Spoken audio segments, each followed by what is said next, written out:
Alrighty. Servantirian, thanks for the subs. We're just gonna chat for a minute here. I'm doing Destiny chores while we're gonna talk. But yeah, I always try to finish my Destiny chores before I start stream, and I just never fast enough. I'd show them, but we're gonna. I think that places a curse on them if I show it, because that implies that I don't think I'm gonna finish fast. So I'm not gonna show my Destiny chores, and we are gonna finish them fast. How's everybody doing?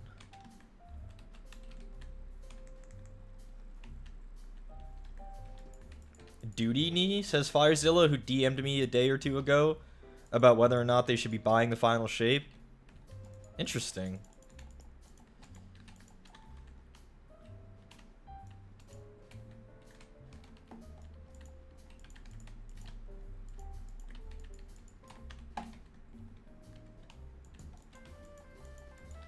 Interesting.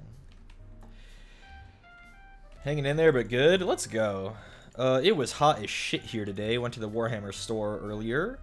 Was only buying paint and left with a box of miniatures. That's how they fucking get you. And then as far as the new Scaventide release, you know, the big one, they are not expecting to sell out. So if they say, at least for their store, they've never had an issue. Like, no one's not been able to buy it day one as long as they show up for it. So, we might not even pre-order that bitch. Or maybe we do pre-order, but have it pick up in store.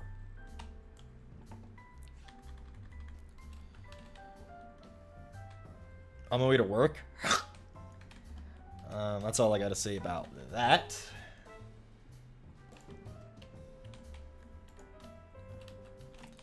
Bro, I don't know how people figured this out, by the way, the thing that I'm doing right now. It's like, oh yeah, to unlock this bits of your fucking prismatic subclass, you have to find these hidden ghosts everywhere. And, like, there's no indicator of where these fuckers are. You just have to find them. And they're this... I'll show you when I find the next one. I'll turn it on for just a second so you guys can see what I'm looking for and how absolutely messed up it is that people had to look for these. And then I just go on Google and find them instantly. Absolutely rancid and disgusting that these are things that some fool had to look for.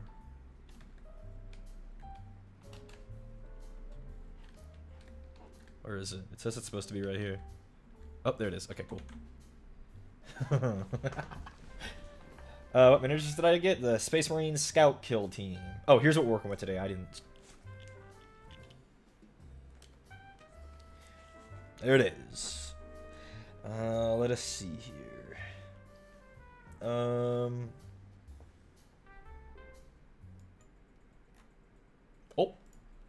We're not gonna have audio. I'm looking for these.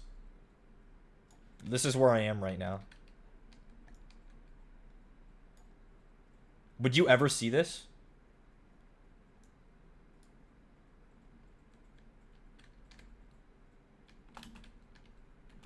I have to find 4 of them in this area. Yeah, okay. Okay, Destiny. But, you know, instead Is this Warhammer? No, this is Destiny 2. But I'm trying to finish off my prismatic subclass. And I just have a couple more things I gotta unlock, and then it's done. This being one of them. I just had to redo the final mission in the campaign because one of them is incredibly hidden during that. Hidden in such a way where you literally would never find it unless you knew it was there. I found all the other ones in the campaign easily enough, but not that one. Oh, here, I'll show you guys the next one because this is funny too. How's Prismatic? Is it the Ram bullshit go? Yeah, but it also, when you're Transcendent, it increases your tankiness and your gun damage on top of your ability regen. So, it's kind of insane. Is Destiny 2 good? If you don't have friends to play with, don't buy this game. It is not solo friendly.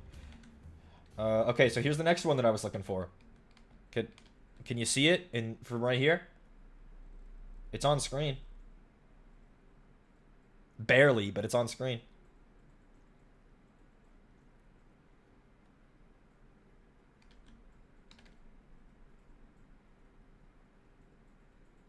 Top left? That was a lucky guess, motherfucker.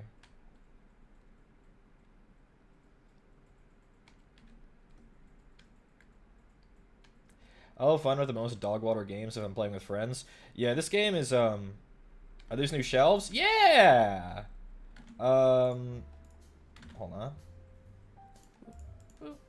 Yeah, it's a bookcase. It didn't tell me I've done anything for scanning those, so I hope it worked. Whatever it is I needed to be doing. With all 4 ghosts found, you see the message, a ghost memory cries out in pain. Just continue down the path for where you found ghost 4, and reach the first area you emerge into the pale heart. What? If that message played, I didn't fucking see it. I must have missed it. But yeah, I got a bookcase that I built for the minis. Have you displayed anything in it yet? Yeah, most of the Tyranids that we've painted... Okay, it worked. Most of the Tyranids that we've painted, the Dreadnoughts that we've painted, the Kroot guy that we've painted, Farsight's in there. What is that big blue and white ball thing behind me? That's a lamp. It's a lamp. You would call that a lamp. Hello, everyone. Yes, hello.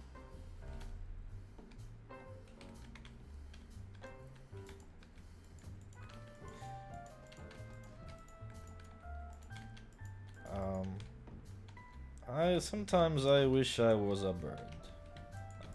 I'm fine, thank you. I'll say that's from Nichijou, right? That whole exchange, that's Nichijou, right?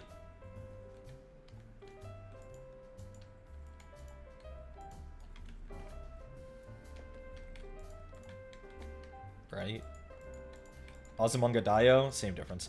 I have a hate pact against both of those because Connor and I had a roommate who at the time was living on our couch, and all he did was watch Azumanga Daioh and Squid Girl and K-On! And Nichijou all the time. So I have a hate pact against all of those but K-On! Because K-On's actually good. Like, I swear he must have watched Azumanga Daioh and Nichijou like 4 times in like a year.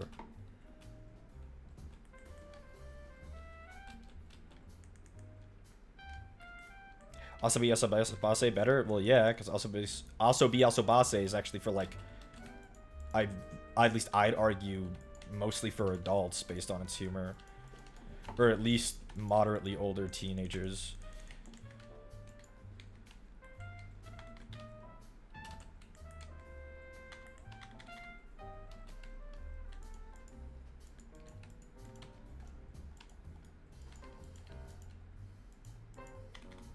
Hated it because it was good, except it was a constant replay. Because this friend was kind of a freak, and all he would do was watch them, and so now I can never watch them, because I can't watch any of those things without thinking of him.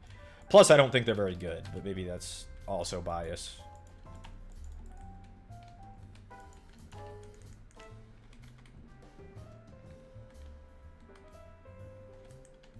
Did I finally do it? Did I do my chore? I have one more chore after this.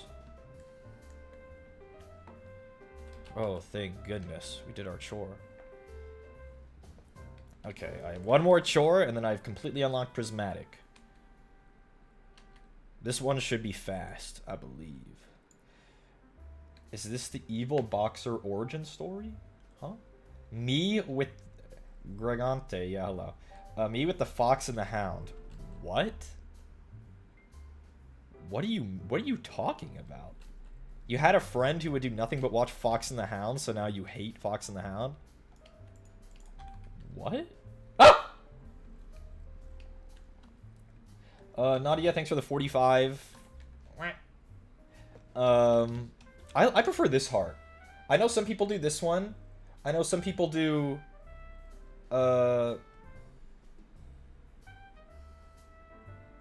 What's the other one? There's a weird one that I don't like. The K-pop finger heart? I mean, that's fine, but also it's like... It doesn't read as a heart to me most of the time. Okay, so how to get the facet of Defiance. I don't want an ad for fucking Humble Bundle. Okay, here it is. Go to the impasse in the Pale Heart. Spawn at the impasse, face the odd temple at the far end, run the whole way to the end of the area into the dark temple beyond. There's only one route to go, so follow the caves and corridors until you come to a point overlooking at a statue that appears to have been impaled. Take a left, and you will see a glowing pink light near a tunnel. A sphere of congealed darkness, yup. If you run out of the buff, yup. When you reach the back, you'll find a prismatic chest which will tell you that you need the transgressive key. To get this key, interact with the darkness glyphs that are spawning the chest. Doing so will prompt enemies spawning. Some of them are shielded, dread enemies. Before you can deal with them, you need to find the Eyes of Suffering that will have spawned as well. These are Acolyte Eyes, and as long as some remain, you cannot damage the shielded enemies. Now, a word of warning, these spawn pretty much all the way back at the start, so don't be afraid to backtrack to find them. Take out all the eyes to break the enemy's shields. Repeat this a couple waves every time your buffs around and out. Yeah, refresh it, whatever. When all that is complete, the Darkness Glyph will return, interact with it again to bring a Tormentor. Destroy the Tormentor, it will drop a mote, pick up the mote to get the key. Okay, yeah. I love how that's complete gibberish, even though all of those were words that most people, I think, would understand in that specific configuration. That is absolutely nonsense, huh? Restart, what are you cosplaying at AX? It was... Oh. Guys, look. It's the statue that appears to have been impaled. We have to go to the left, apparently, to find the cave. What am I cosplaying at AX? I mean, I thought about Himmel the Hero. That's an obvious one, but I've thought about it. I'd have to shave, but otherwise... That's... I mean, like, why wouldn't I, you know? Himmel the Hero. It's an easy one. I don't know what I'll do if not that. I also thought of the most obvious one, Yukio from Blue Exorcist, because I don't even have to wear a wig for that one. I would just have to cut my hair. Bearded Himmel cute? My beard isn't blue. Carry the ring around? Exactly. Literally exactly. You propose to every Freeran cosplayer and one of them will be into it. You know, you swish your cape and get on your knee. Yeah. I just look like Yukio, so that's a really easy one for me to do.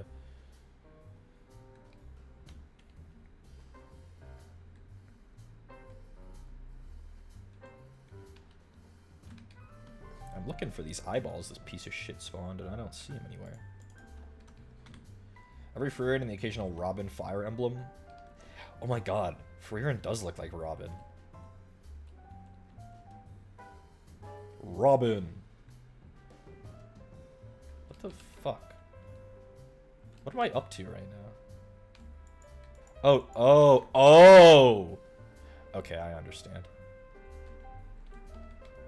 Wakata. Hello, Yuri the Yuri roll. How's it going? Oh my god, evildoers. They're evildoers shooting me. Help. We're almost done with chores, and then we'll go swap over to hand cam. We love Destiny chores, right? Right, every nyan? We love Destiny chores. Never been to AX, but I've heard how hot it is, so I don't know if I want to cosplay. I mean, you don't not want to. At AX, of all cons, you know?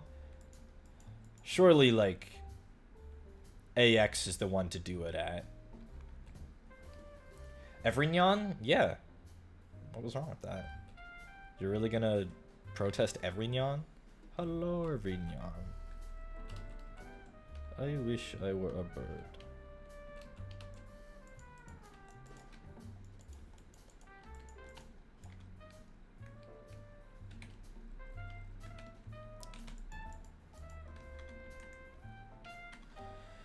Alrighty, any more enemies for me to kill?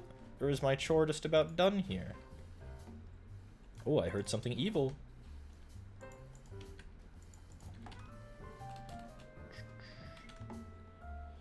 I was surprised, didn't expect it. Oh, okay. God, come on, guys, I'm still an X-weeaboo.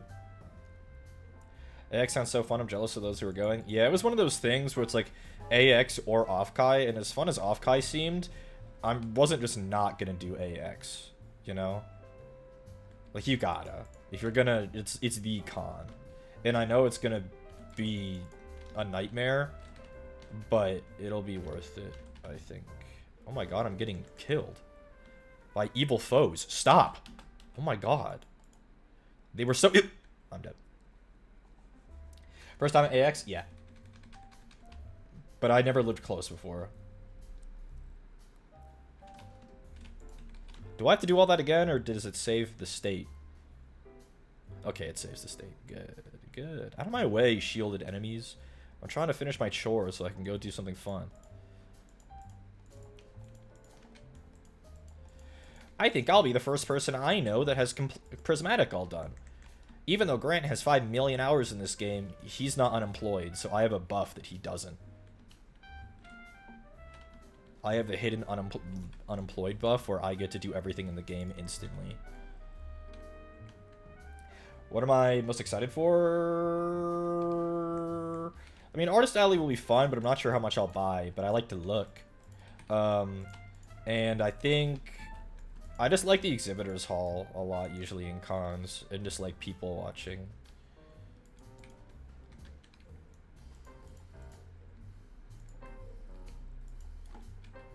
Bro, this chore sucks. Can I be done? Can I be done with this chore now? Thank you. Oh god, it's... Uh-oh. Uh-oh. I'll buy so much fucking stuff. Yeah, I mean, I just don't have anywhere to put it all. I already have a copy that I buy a lot of stuff for, so I don't really need to buy anime shit, you know?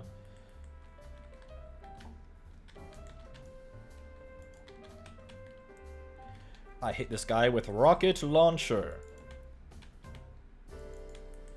Holy heck, this guy deals damn.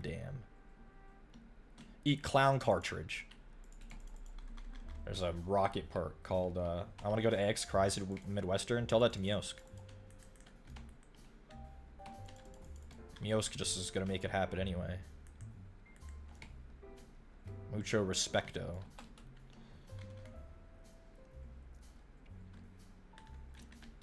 Yippee! I finished my prismatic subclass! Wow! Wow! Wow! Wow! Wow! Wow! Wow! Wow! Wow! Wow! Wow!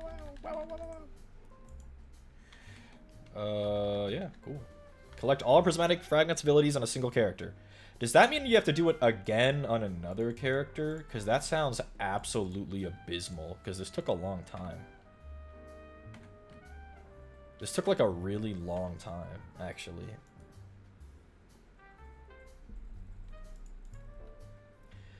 Grenade funnel blows cure you. Transcendence grenade funnel blows increase curing.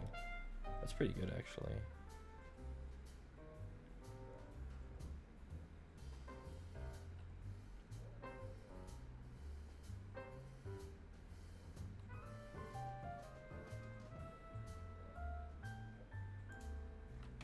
Okay, that's enough of Destiny. I have a boo today that I have a boo-boo thingy on this one. That's what happens when you're a late 20s adult who's unmarried and unchilded with disposable income. You also buy the occasional silly hat for camp. Okay, let's hop over. Ow! Ran over my foot.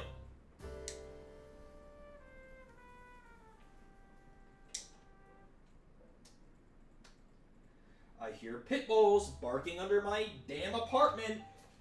Your pit bulls bark all day.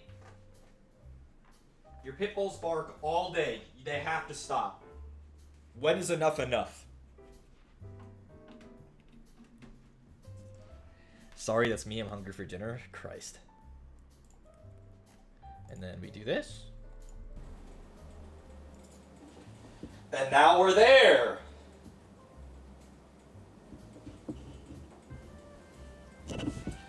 Okay, I'm gonna take my headphones off. This is a live feed, no? Good.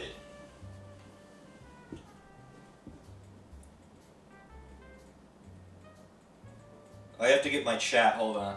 I forgot I had to get chat.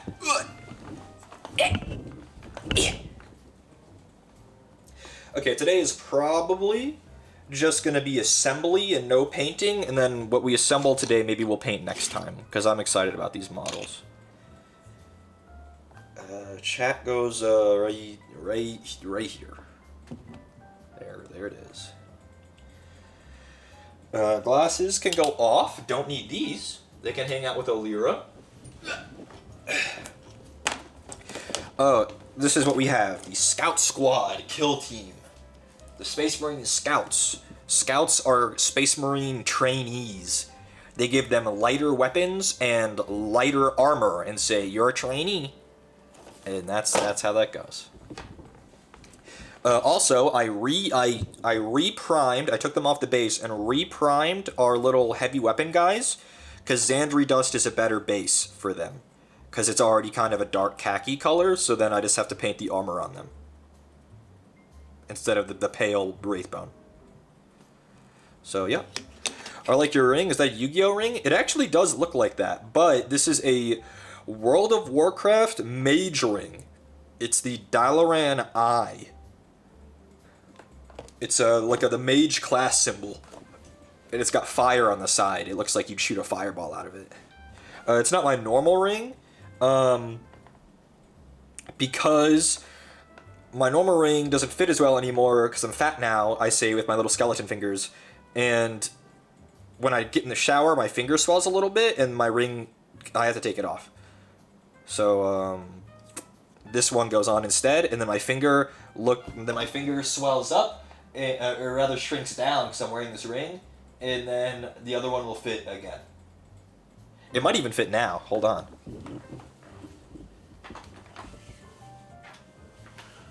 Because I've been wearing this other ring for like 14 years, so like little skinny, scrawny high schooleries, it fit him better. I played Mage in WoW too. Yeah, WoW rules. It really doesn't want to... No, I have to force that too much. So, it's like my training corset, you know how that kind of stuff works? I wear a corset that's a bit looser so that I can get the really tight one on immediately after.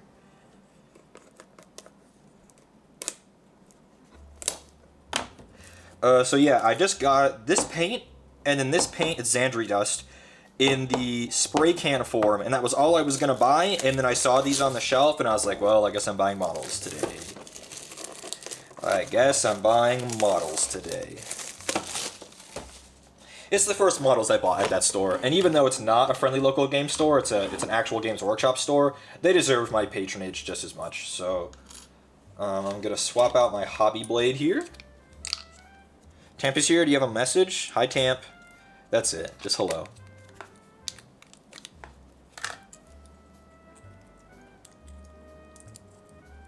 I'm sure she and I would be good friends. This is a girthy box. Hold on. She blinked? Hell yeah. I'm looking for the other Kill Team box that I have. Oh, yeah. Is this the same? No. The new one's girthier. Look. The Kroot one is a little bit... Actually, no, they're about the same. The Kroot one's just smashed. Okay, fine. Fine. What is this? Oh, I found the instructions. For the bookcase. Billy.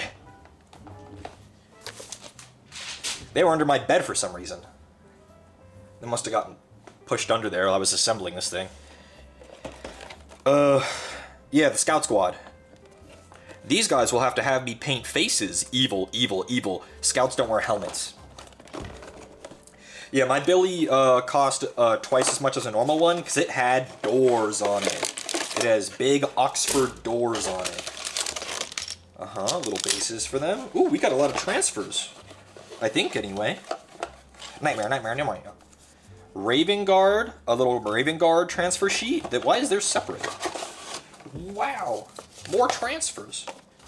Salamanders, Imperial Fists, Ultramarines, Raptors. Raptors? Why are Raptors that popular? That's really interesting. Raptors. Scouts. More Imperial Fists. We're always happy to get more Imperial Fists. Imperial Fist transfers. Cool. Or transfers. They sell those transfer sheets for way too much money, so I'm always happy when they include them in the box. Oh, even more! What's this one? Another Raven Guard? Okay, I got 2. They didn't mean to give me 2 of those, but I'll take it. I don't have Raven Guard, but maybe I'll have something eventually to... Yeah.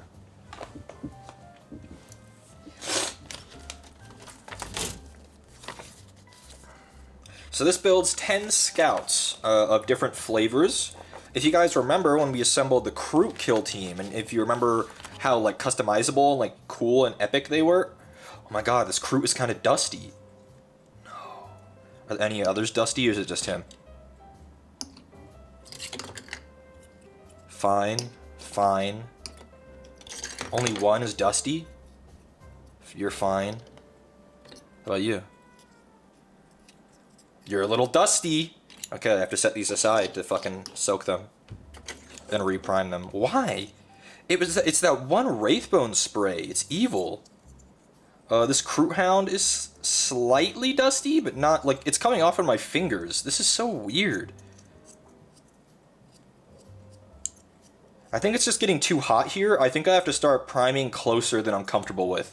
Because I primed these, the new Xandri Dust Prime, the dark brown I did earlier, and I primed really close. And these guys are not dusty.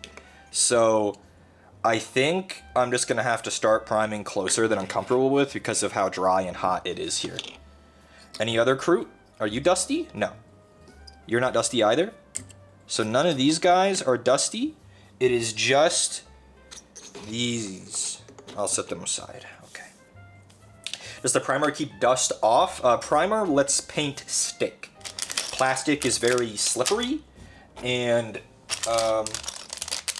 primer makes it so that paint will actually stick.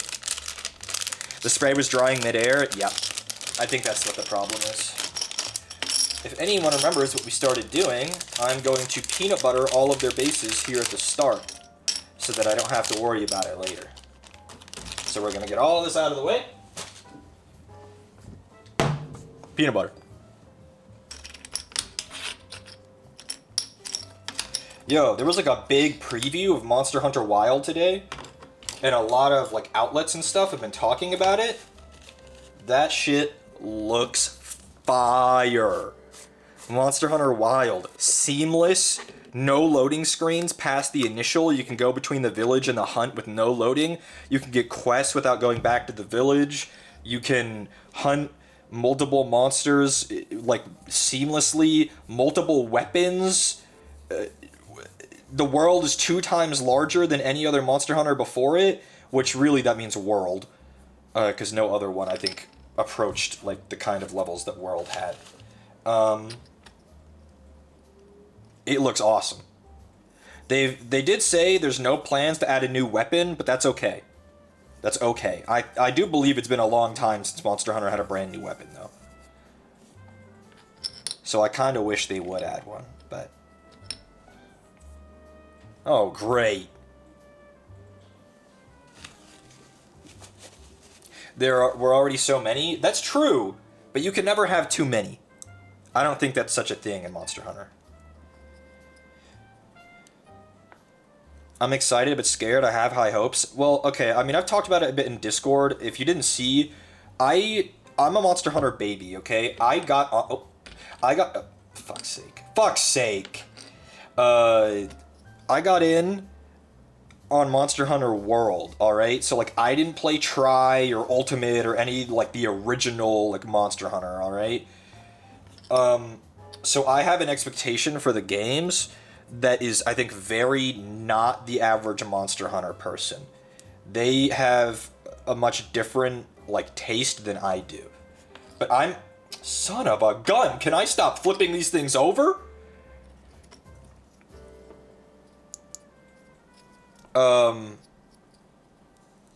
Yeah.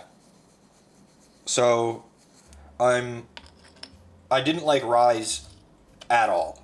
Rise was not like World, and I loved World, but it was the only one I'd ever played, because none of the others were ever on PC. This is absolutely turning into a travesty. It's alright. Applying the peanut butter is always messy, guys. I'll just wash my hands quickly after we're done.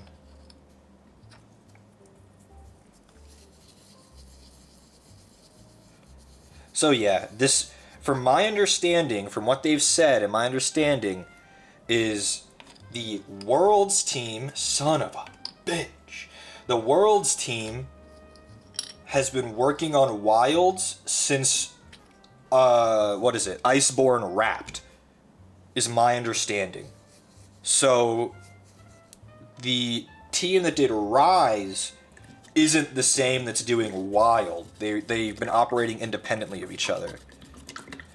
I know a lot of people liked Rise because it was classic Monster Hunter, but I've never played classic Monster Hunter, so I didn't like it at all.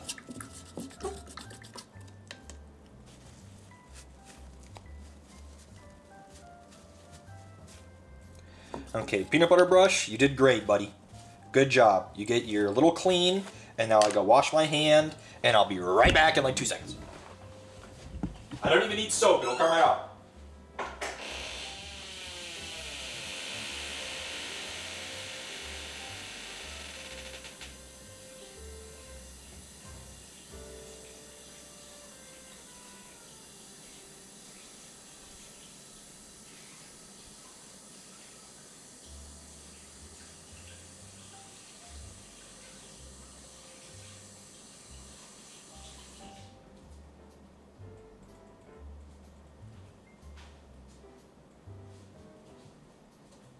I know I just started streaming, but I'm gonna pee too while I'm at it, so I don't have to do it later. Fuck.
Okay. You ever it's like that thing where you go to the bathroom for something else and then you leave and you're like, damn, I should have peed while I was in there? It's like that. You don't have to pee until you go to the bathroom, like you're in there physically, and suddenly it's like, oh, I gotta pee. Shit. I'm out of gloves. I started getting into Warhammer during COVID, and that was really hard because you need shit like latex gloves and like isopropyl alcohol, and all of that shit was actually impossible to find during COVID. Impossible. I don't know what every soccer mom was doing with 99% IPA, but like, what are you doing? Disinfecting your entire house? Like, you don't need that. You don't. I needed to strip paint. What we're working on today, we were going to be working on Space Marine Scouts. I just put all the peanut butter on their bases, and I'm just cleaning up the rims just a little. Just a little. I can always clean up more later. But I got peanut butter all over them. Alrighty.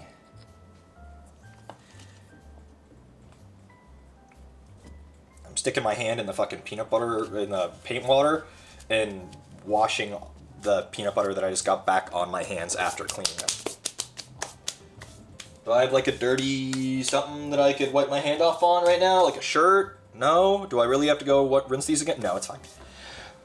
Was I ever tempted to eat the forbidden peanut butter? No. You guys can't feel just how grainy this is. This stuff is so grainy. It's nearly dirt with how grainy it is.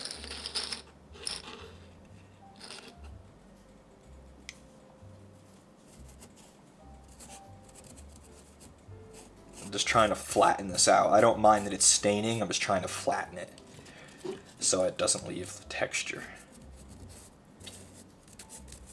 Ooh, we can even add a lot of water. Epic. Wow, I'm making a little mess here on stream today. We're being like a fucking 4-year-old. Playing with water. There we go. Okay. But yeah, it was, I thought you liked crunchy peanut butter? No! You guys like... Rancid. Crunchy peanut butter is rancid. Absolutely awful. I don't want my PB&J or whatever to have texture.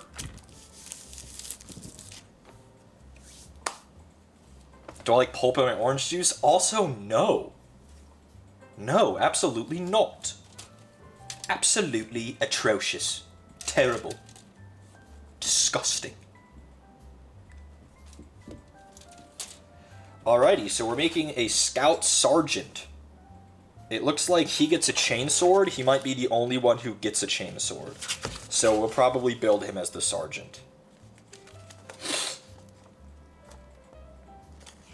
Scout Sergeant, Scout Gunner, Scout Warrior, Scout Sniper. That looks... Yeah, Scout Sniper, that's a classic Scout unit. Scout Hunter. Hunter? Interesting.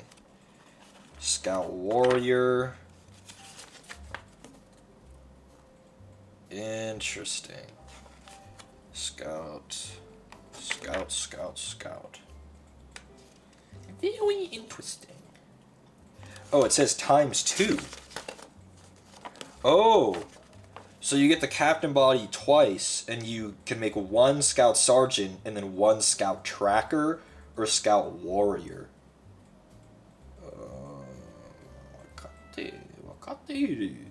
Okay. Oh, nice and crunchy under there. Wow. Can I narrate my stream as in David Attenborough document? I don't think so. My accent is not good enough, and neither is my ability to ad-lib. I am not very good at ad-libbing. I'm okay with ad-libbing if I have someone else to play off of, but if it's just me generating all of it, it ain't happening. I'm sorry. This has so many sprues. 4 whole sprues? This is a lot of shit. I'm looking for 26 and 25. Are 2 of these sprues the same? That is correct. 2 of these sprues are the same. What about the other 2? Are they the same too? Do I have 2 identical sprues? I do. Cool. That simplifies things. That simplifies things a lot, actually. Okay, so this is 26. It's a back, and the fronts, I think, are all on this sprue. And I'm looking for 25. 25. There it is. AX has been a great time because I also do well with ad-libbing with others to bounce off of. Yeah, I just need input. I'm like not that much of a... I'm not a very creative person without input. Or some kind of format to work off of. Yeah, I mean. These clippers kind of suck. I need to get new ones. The funny thing is these are the new ones, but they're crap. I shouldn't have cheaped out on them. How long am I going? I just got here. My internet's spotty. A few hours, probably. Maybe until 8 p.m., so another 2.5-ish. Maybe even close to 9. I've gotten word from someone that I might be doing something with them at 9 p.m. So we can go all the way up until that. I don't know if you guys are going to find out what it is, but if you don't, then you'll know next stream. I don't know if it's something that's going to be streamed or not, I'll be honest. I've always wanted scouts. If you have the courtesy to Google right now, look up classic Space Marine Scout miniatures. These guys were 2 feet tall. So when these scouts came out, they're more well proportioned. They don't look like dwarves, like literal like fantasy dwarves, cuz they used to look like beardless dwarves. You think Stamp is farting on you? What the? You know, I'm very fortunate to not have ever had a pet who is gassy. Because that sounds awful. That sounds truly, truly terrible. Usually she's not. Well, then why'd you have to rat her out like that? She's having a bad night. She's having a bad night, okay? She had too much mild, chunky salsa, you know? She thought it was gonna be good. She thought she was okay and good for it. Like, I think this leg that I'm chopping off the sprue right now is nearly as tall as an old scout. That's kind of crazy, actually.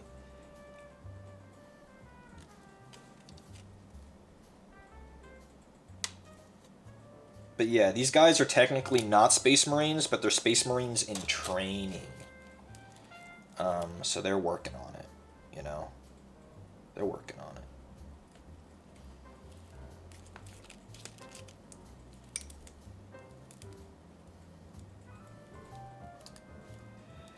Some kind of bad mold lines on these in places. So we're working on that.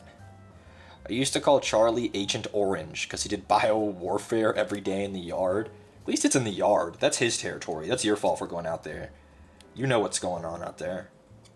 That's his private place. He gets to do what he wants. You guys have the house, and he gets the yard. Fucking peanut butter.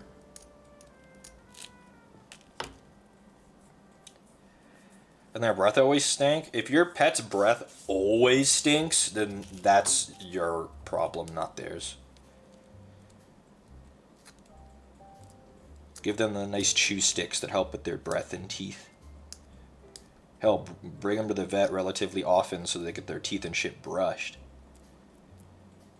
Reese stinks? I shower often. I swear, almost every time I come on stream, I'm like, yep, hair freshly washed, and you guys go, wow, so fluffy.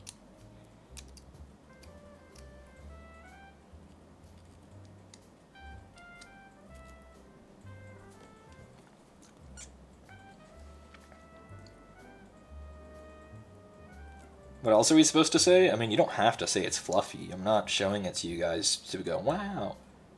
But you guys always used to ask for it, so now it's like tradition for me to show everyone what we're working with today, you know? That's just how it is. In this bitch of an earth.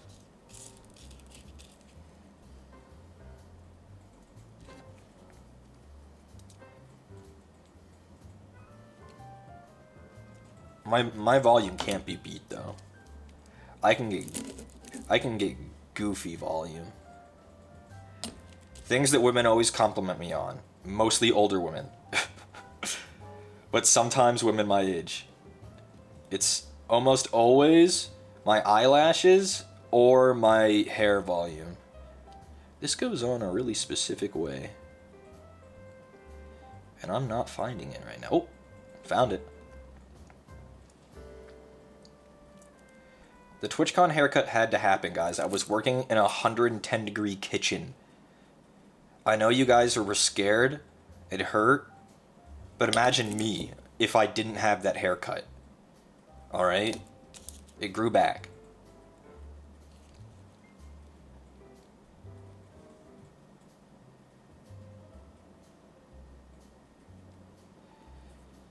I wish I had hair as thick as yours. Yup. Or I wish I had eyelashes as long as yours. That's always what it is. It's never, wow, I love your ex. It's, I wish I had X. So they're complimenting me as a way of putting themselves down instead, or wanting something for themselves, which kind of feels disingenuous, but it's alright.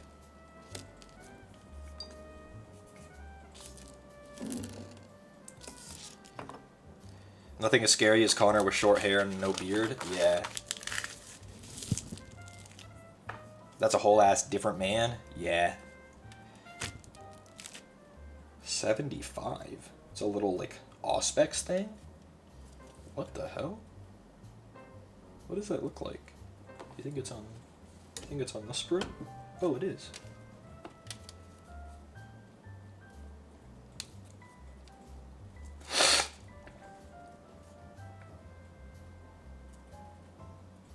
To me, it reads they wish they looked like that, but how come they have to wish they looked like me instead of just complimenting me, you know?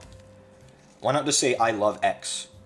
It doesn't. They're making it about themselves. You understand? Why can't I just be complimented without that part?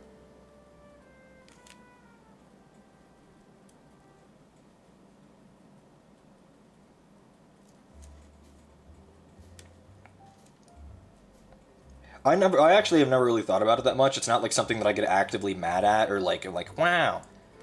But it's like, wow, she can't compliment me without thinking about herself. It's just like a thing that I've noticed over time is I'm rarely complimented by a woman. Men compliment me all the time because we have to do it or else we won't get them. Rarely complimented by a woman without her making it about her wishing she had my features. I think that's not about them thinking less of me and more about them through not wanting to think that they're wanting me to think that they're coming on to me somehow. So I get it. I get why women do it. I do.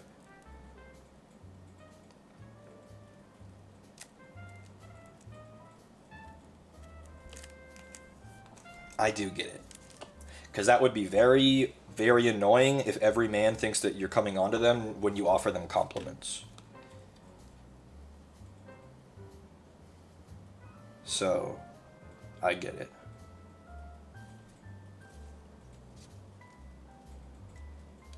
But also, if a woman talks to me, she must love me, so obviously, come on.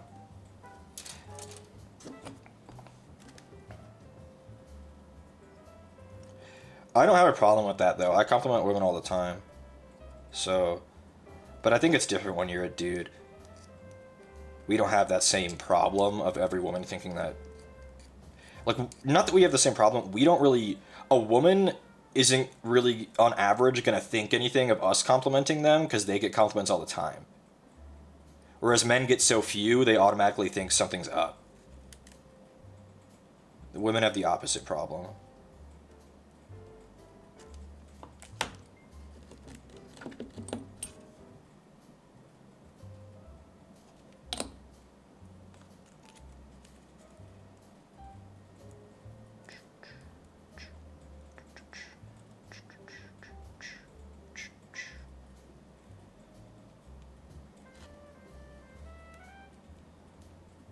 Trying to find the angle at which this goes. You know what? Let's get the sprue glue. It's kind of sad. I wish it were easier to normalize complimenting men. I mean, that's just the society. We do live in a society. Well, most of us men are used to it. It's just, we wish it was different, but we understand why things are the way they are.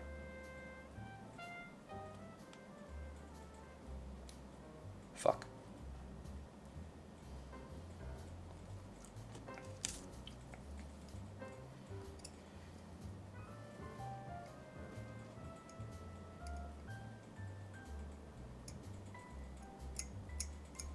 There.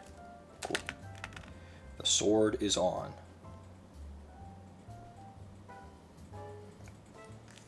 And he has a pistol arm, wherever that is. Oh, I found it.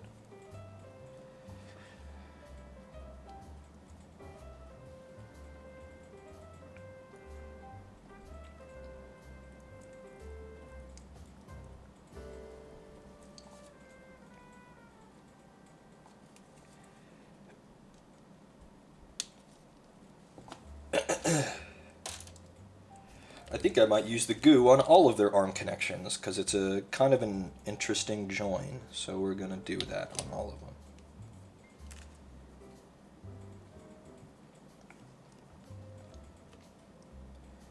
It's a very flat, normal Space Marine shoulder joint, but these guys don't have the giant shoulder pads that disguise the join. Actually, they do eventually get shoulder pads. So you know what? I'm not going to worry about it. I thought something was off. It hasn't told me to put shoulder pads on this motherfucker yet. But he will get them, actually. So, you know what? I'm not going to worry about the sprue glue. And it keeps leaving weird wisps all over the guy anyway.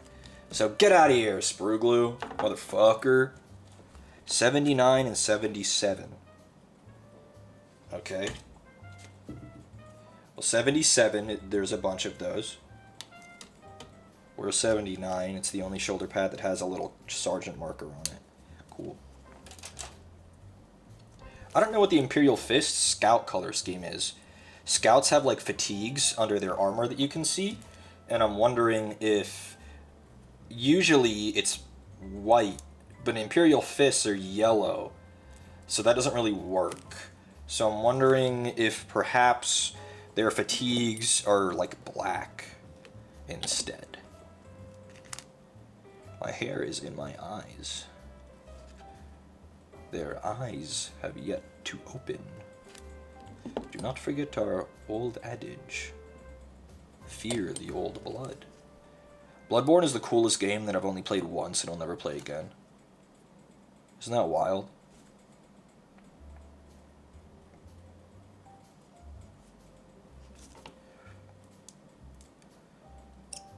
Enjoy your naps, Ruli. You nap often. There's something wrong there. A sign of napping all the time, there's something off. As someone who used to nap all the time, it was because I was fucking depressed. Like, bad. Oh, see? See? Yeah, Cerulean knows how it is. Jobless and depressed. Yeah. Napping sometimes is fine, but if it's like a habit, bad. Bad. Narcolepsy and depression? Oh, so you're like Sleeping Beauty. You're just a sleeper. A resident sleeper, perhaps. These guys have all kinds of heads. One of them specifically is supposed to be the sergeant. Which one? This guy with the little Space Marine mohawk? Oh, he has a beard, too. That's fun. We'll give him this head. So no head? No, actually, there is head, because it's right here.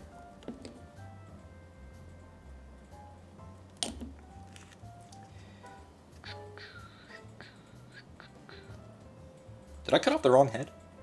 I did. Is there anything else that makes that guy look like the sergeant? No. Well, the sergeant should have the veteran-looking head with the beard. Give him the head with the beard. He needs the beard head. The next guy will get that other head.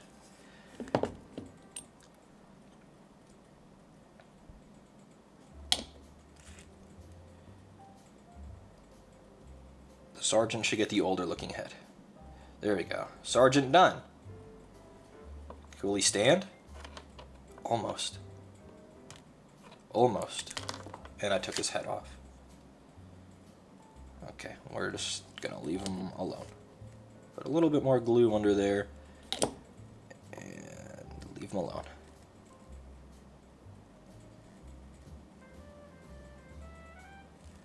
There you go, big fella. Alrighty. It says to assemble him twice, but one of them isn't a sergeant. So, at least I believe so. Let's look at the box.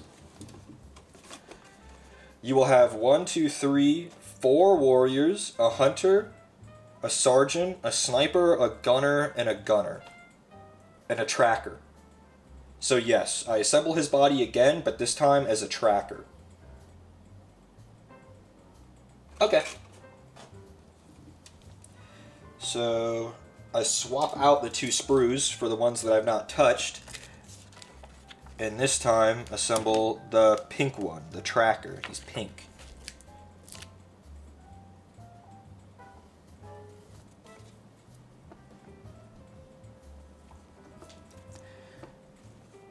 Firstly, I was worried, but then I slept the best I ever have because the bed was so comfy and let me control the temperature. Then more than cancel out having a bunch of gel electronics. Oh, was it like a sleep study or something? I missed the preface to that.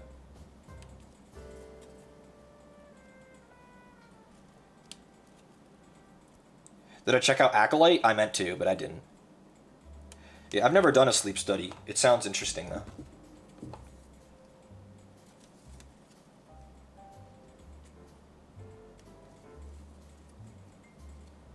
Sounds interesting, though. Ugh. I'm late. Good evening. How's the vibes? Immaculate, as normal. And lucky for you, we had some Destiny chores to do right at the start of stream, so you haven't missed that much. We've assembled one of the 10 models, so we got a ways to go yet.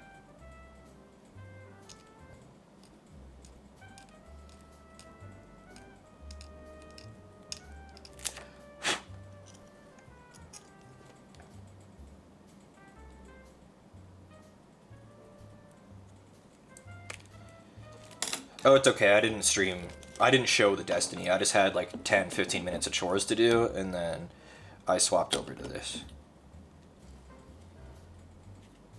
I don't know what I'd do with my life if I couldn't play video games due to motion sickness. I'll be honest. What am I supposed to do?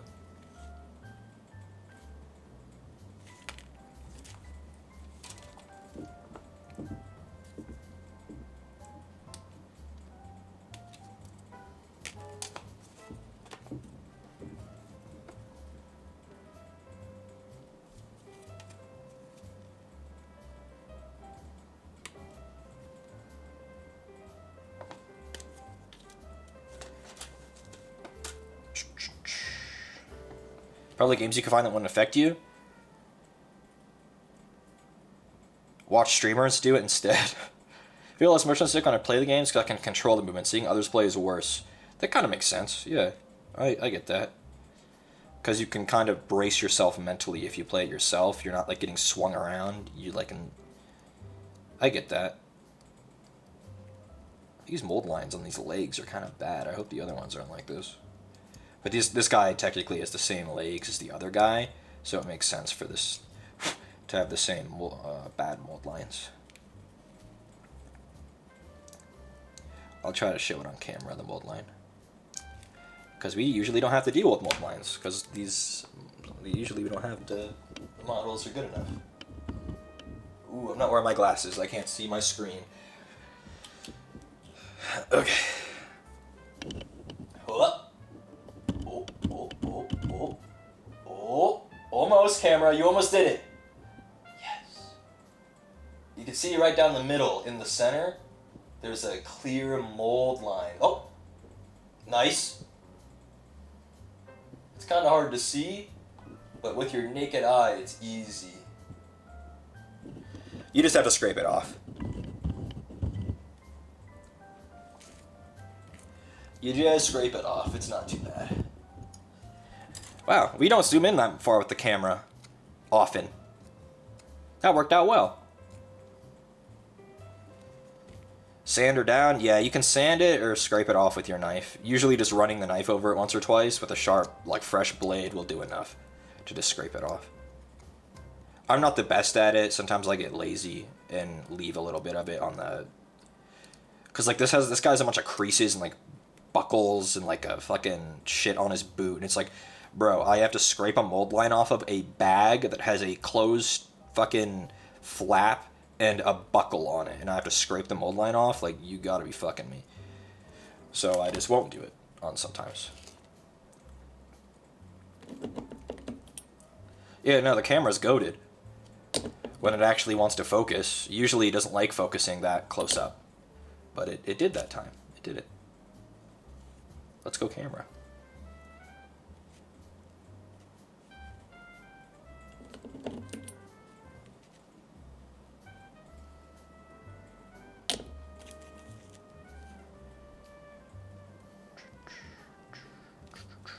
Okay, and we're assembling a scout tracker, so I have to find the pink instructions. Okay.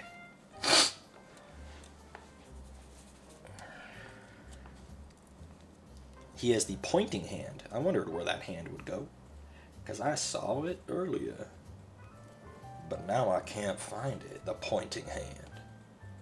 Found it. He's the tracker, so he tracks them, and then he points, and he goes, they're that way. Go find them. All I can do is track them. You got to do the rest. The camera just wants to get in the glue. Yeah. I can already feel my nose starting to run. The glue is mostly odorless, at least to me, because I've smelled it so much over the years. But its effects are not invisible.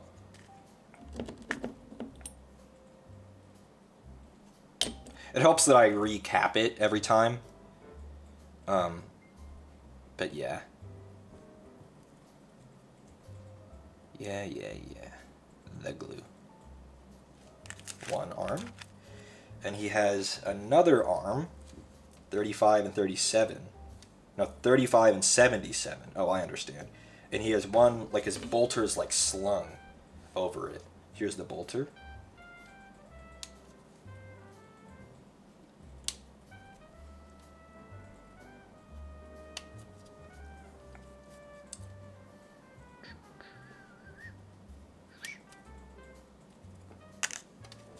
$35. It's got like this little Auspex scanner in it. I don't know what the hell Auspex means. It's presumably a made-up word.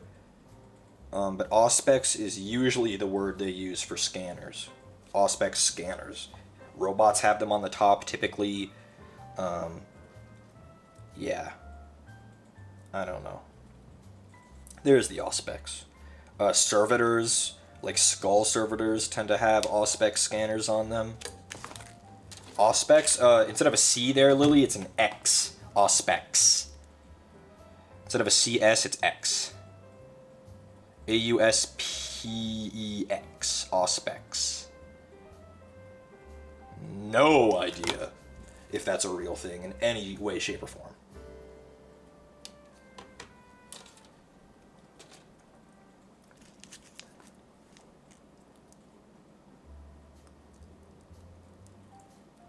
That feels made up. Yeah.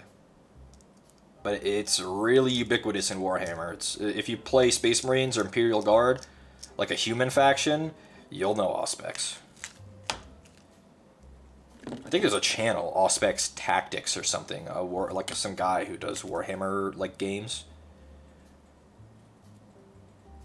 Like he talks about the rules and points for a lot of the games. Auspex Tactics. That sounds real to me. Your feelings for her are not real. They're real to me. Yeah, okay, Starkiller. Okay, buddy. Oh, I see. I understand. It wants me to put the gun first.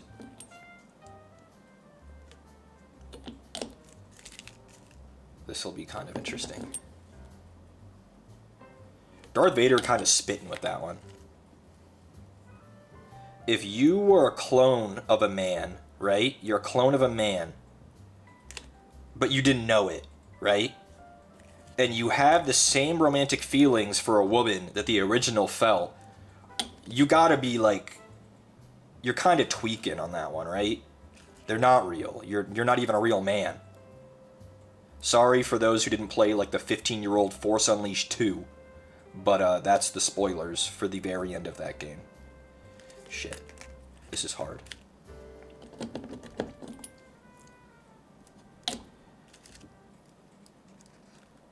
You kind of put the bolter on. Because once the arm is on, the bolter can't go. You put the bolter on, and then you thread the arm through the strap.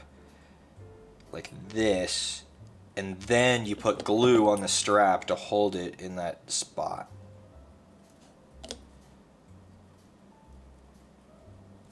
Like this. You must have it, actually. We're very close now.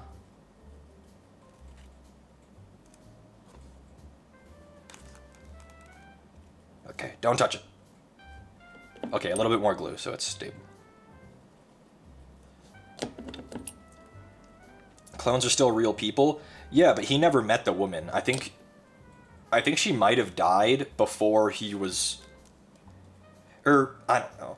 most of the foundational feelings of his feelings for this woman were before he ever met her. They were like implanted memories, right? So your feelings for her are not real.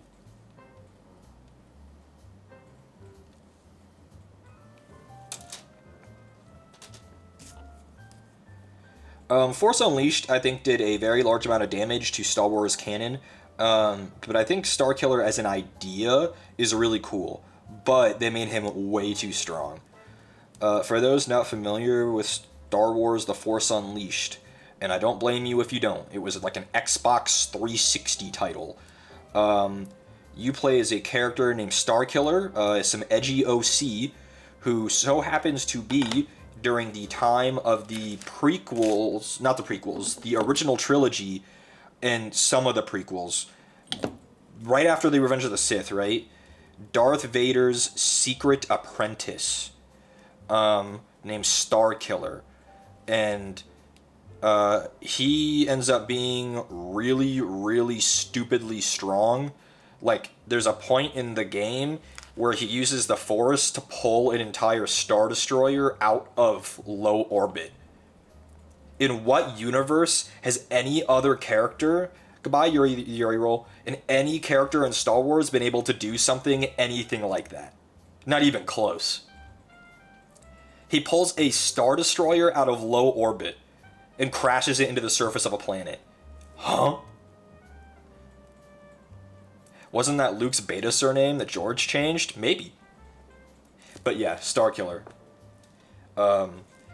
It's a really cool name, even if it is for DeviantArt OCs. And yeah, I mean, it's just a lot. Like, what do you mean he can pull a Star Destroyer out of space? He does all kinds of crazy shit, but I think that might be the craziest one. Like, how are you telling me that this character loses? How does he lose a fight when he can do that? We've only ever seen the Force stop small, like, shuttles and, like, throw people around. We've never seen it take something that's, 100 million tons heavy and throw it, basically. He was played by Sam Witwer. True, he was. Sam Witwer. He looked like Sam Witwer, too. He had Sam Witwer's face. It's hard to suspend your disbelief when his power scaling is just that wild. It's just wild. He shouldn't have been able to do that. He shouldn't have been able to do that. Because no other character, they say Anakin is so strong, oh, Palpatine's so strong, Yoda. None of them did anything even close to this guy. And this guy lost? I think, he dies. If memory serves, he gets killed. The Emperor kills him. The Emperor throws him out into space or something. How does he lose? He was having an off day, apparently. But yeah, Starkiller. Goofy character. Goofy character.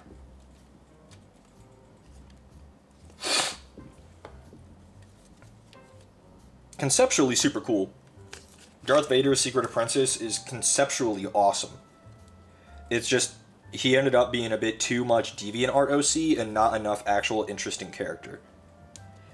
It's like, oh, in the first game he dies by the Emperor, and then the second game he's back, but you find out he had been cloned over and over by Vader, and it's like, okay, so like, what trope does this guy not have at this point, And he was he's the guy that popularized, if you'd ever seen it, holding your lightsaber underhanded. Like the backhanded lightsaber grip. He was the first one to do that and popularize it. And that's the reason you see it everywhere. That's a Starkillerism.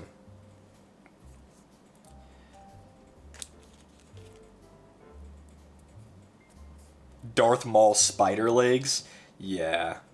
If what they did with Darth Maul didn't actually end up cool, then that would go down in history as one of the dumbest things to ever happen. But I think most people agree that Maul in Clone Wars and stuff is really cool. So then it's okay.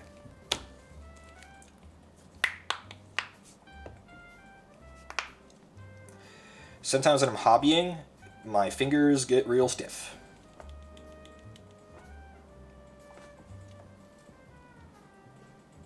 These sprues are laid out interestingly. Their bodies are like separated into halves, so the front is on one sprue and the back is on another, but they're in the same spot. Same with the legs. The left leg is on one sprue and the right leg's on another, but in the same spot. The arms too. Very interesting. I'm not sure I've had a sprue like this before.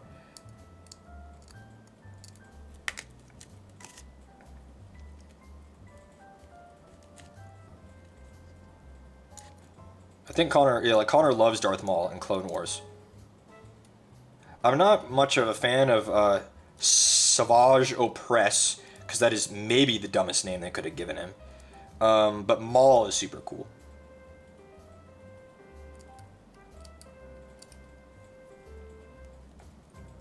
These legs have bad mold lines too. Unlucky.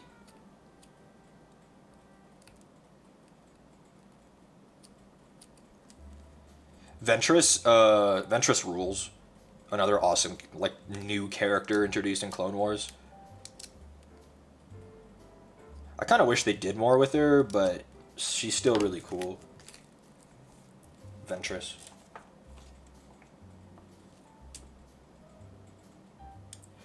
Holy shit, my shoulders already hurt, and we're not even a third of the way done. Your boy's cooked. I got a posture check. That pop was my damn spine, if you heard that one.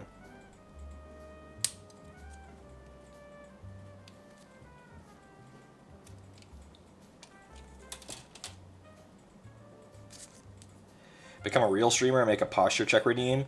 I've talked about how I hate redeems, and that's one of them. Oh, hydrate check, posture check, and they just fucking spam it.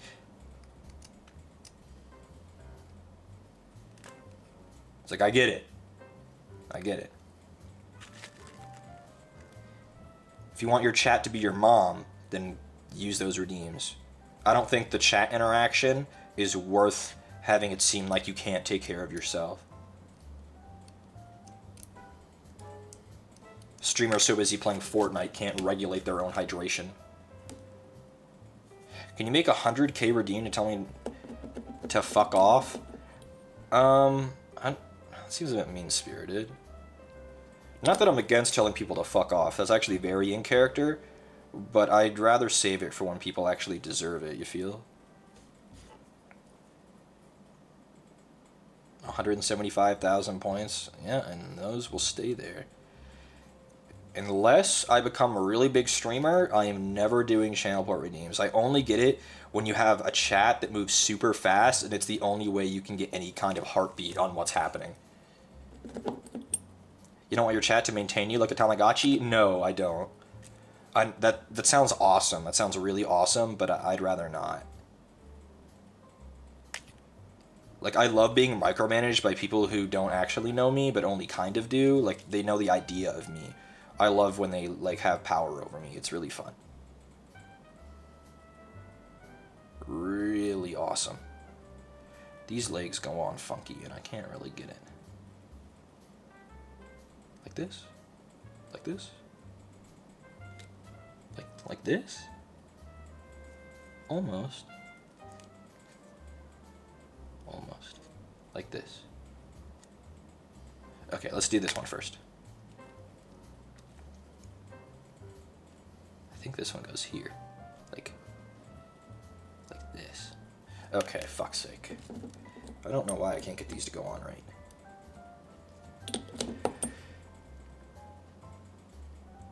I only like points for gambling. I respect that more, but I'm not sure what the hell we gamble on here. Really?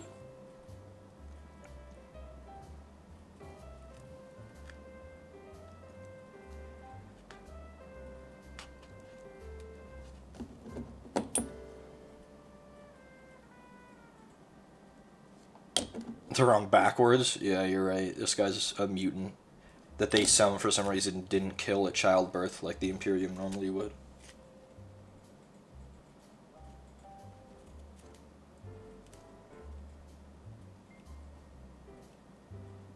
He has like his left foot forward and the right foot. Okay, that's about right. It doesn't look off, and so that's how it's gonna be. Pardon? The Imperium would kill mutants at childbirth. Like, if a baby was born mutant, they would kill it instantly. It's one of the tenets of the Imperium. Abhor the mutant. And the heretic and the Xenos.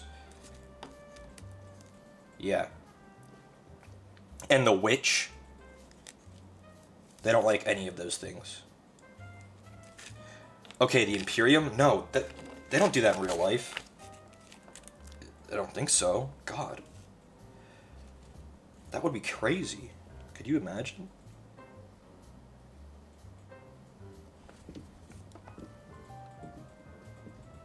Though I don't think that many mutants are born in real life, let's be real.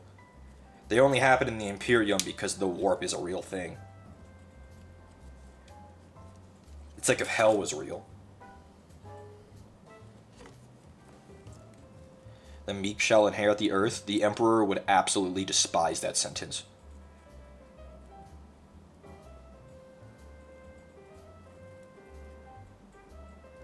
I actually would think it might be in character for the Emperor of Mankind to have purposefully and consciously scrubbed that statement from the human lexicon. So that no one could even think it. The meek shall inherit the earth, and not on my watch, he says. Sounds dramatic. This is the man who conquered the globe, and his first thing that he did after conquering it was use his army to eradicate all organized religion on the planet, and then use his new army to kill his old one because they weren't controllable enough. The man is drama. That's all he knows. Also, he has a golden armor and a golden sword. Diva down. He literally was a diva. The Emperor of Mankind. He's what happens when you let a Reddit mod rule the human race.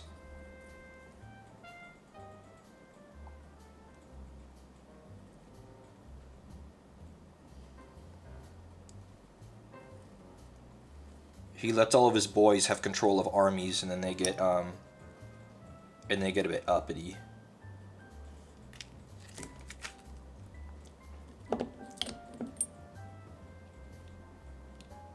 This is interesting, the way this heavy welter goes together. I like it, though. Ooh, I like it, though.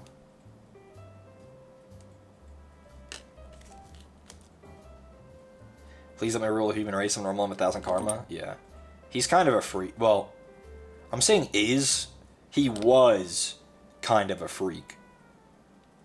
He's not doing so hot anymore. Something happened to him.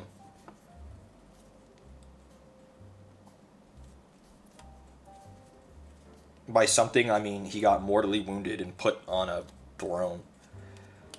The Emperor's chosen son, Horus, who was head of the Anarchy subreddit, got control of the entire Imperium's army. He got the War Master title, all right?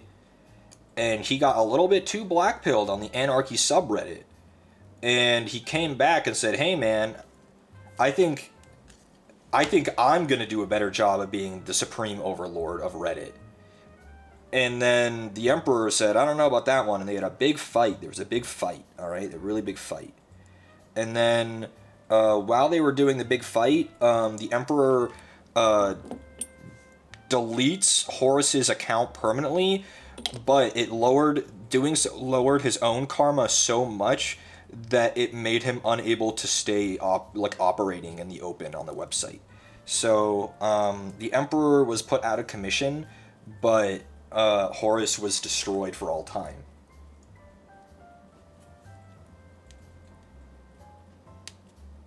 But they had to put the Emperor's personal subreddit on lockdown permanently because no more moderators were able to run it because he was the only one who understood its rules.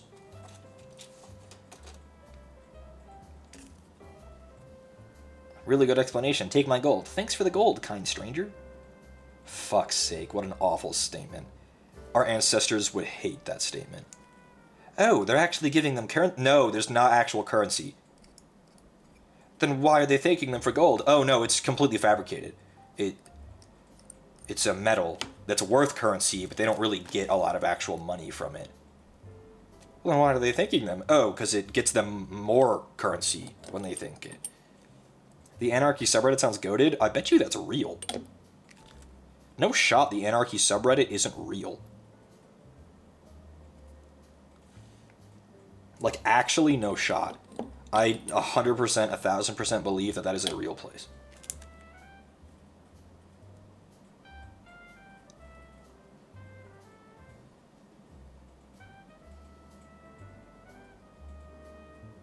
This is kind of annoying, this part. This goes right here. I bet it is annoying. Go on, push. Push. Push. There you are. There you are. I'm gonna hold this shit upside down so it dries a little bit. This is almost as good as the time a friend explained their thesis to me using the framing of if a Ferengi was saying it. That sounds really funny.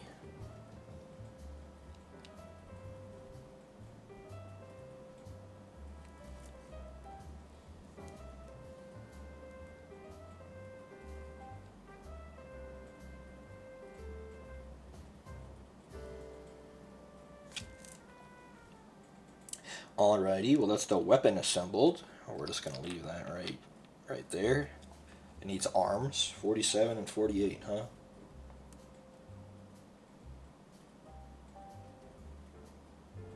There's 47.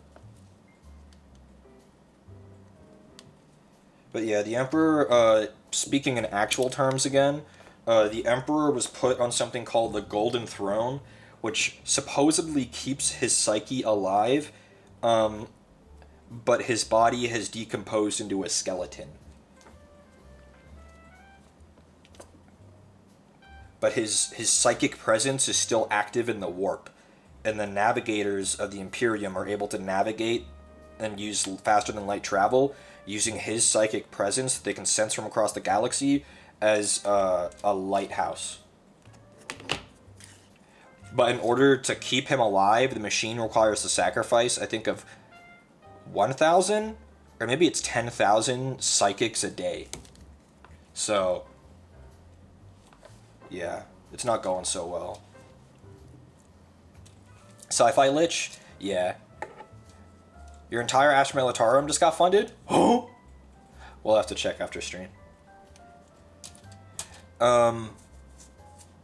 Yeah, I'm checking these guys, and they're not dusty at all. Like, at all. They're nice and smooth to the touch. Lethe? Lethe, are you here? Lethe? So the fact that these guys ended up dusty is concerning. Thank you, Lethe, if you're here. Oh, I have the arms. So yeah, something called the Black Ships, not related to Destiny's Black Fleet. Out at dinner, not here. Shh. Thank you, Lethe. Always appreciate you. Something called the Black Ships go around the Imperium and collect latently psychic beings. And if they have no potential or otherwise heretics, they are taken to the Golden Throne and fed to the Astronomicon. Of course, you know, it's called the Astronomicon, like Necronomicon, or Con, if you prefer that pronunciation.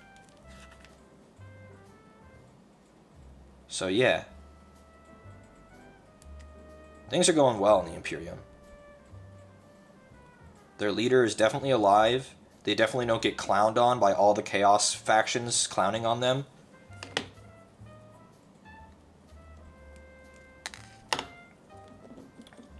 Is inspired by the black ships from the gunboat diplomacy. I've never heard of that, but Warhammer is inspired often by real things, so I wouldn't necessarily be surprised if that were the case. At all, actually. I'd find that to be quite unsurprising, as it were. Oh, I forgot his holster. I wonder if all of these bolt pistols, do they have rules for these? Do all of these guys actually have bolt pistols in their rules? Because it's on the model. Wiki article, black ships. I'll toss in the Discord.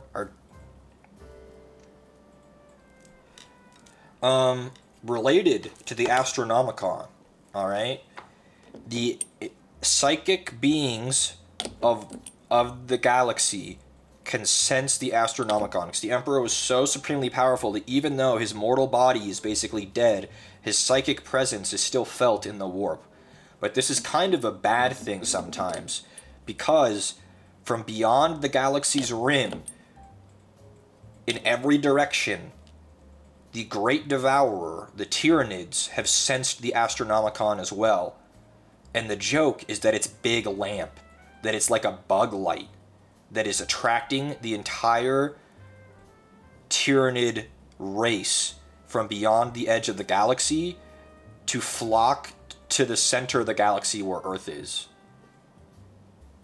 Because Tyranids are a psychic linked race. They're a hive mind psychically, and so they can sense the insane psychic presence of the Emperor and are beelining it slowly from the edge of the galaxy. The only reason they aren't there already is because the Tyranids can't travel at faster than light. They can go fast. They use some kind of gravity well stuff, but they can't go FTL.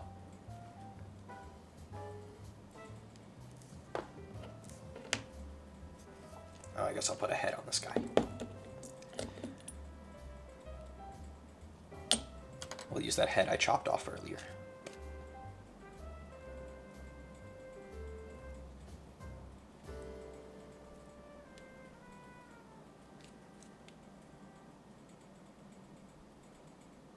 This head kind of has a bad mold line on it too. Do y'all's? A little bit. What's with this kit and mold lines?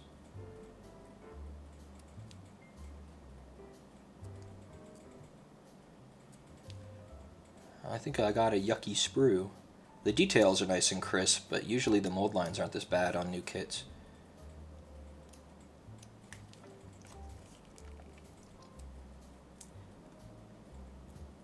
Tyranids are space moths?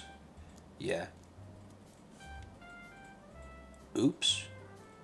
The Emperor's swag was a little bit too different. It attracted a hive mind race from beyond the galaxy's rim. Oh no, it's a simple fix. It's just kind of annoying, that's all. Oh, I didn't do it on the one guy I needed to. The new one. Or the one guy I noticed it on. Switching gears to everyone's favorite thing, Destiny 2. So there's a new mission available as of yesterday that is the source of a highly hyped and sought after item, alright? I won't get into details about what the item is, it's not really important. The thing that is important, right, is that said item, and said mission rather, are only completable by 2 people. So you cannot do this by yourself. And all of the little guys on Reddit who have never talked to a human being are all really mad about it. Really mad. And I get it.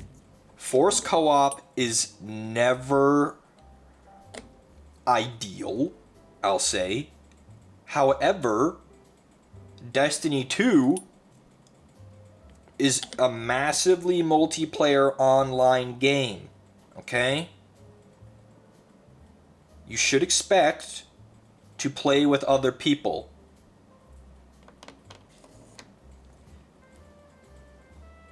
The Redditors not simply match up with each other, it is not match made. It is a difficult mission that requires high amounts of coordination and communication. It was really fun. I did it yesterday with Grant. It was super fun. One of the best exotic missions they've ever put in the game. Super fun. But these people don't want to talk to another human being. I get that social anxiety is a thing. I do. And I get that video gaming is a hobby for many people who have problems with social interaction. However, I do believe that as a society, sometimes we enable problems instead of fixing them. So what if instead of letting people stay socially anxious forever, we gave them safe areas to practice their skills? I don't know. Social anxiety is definitely a real thing. I'm not saying it's not.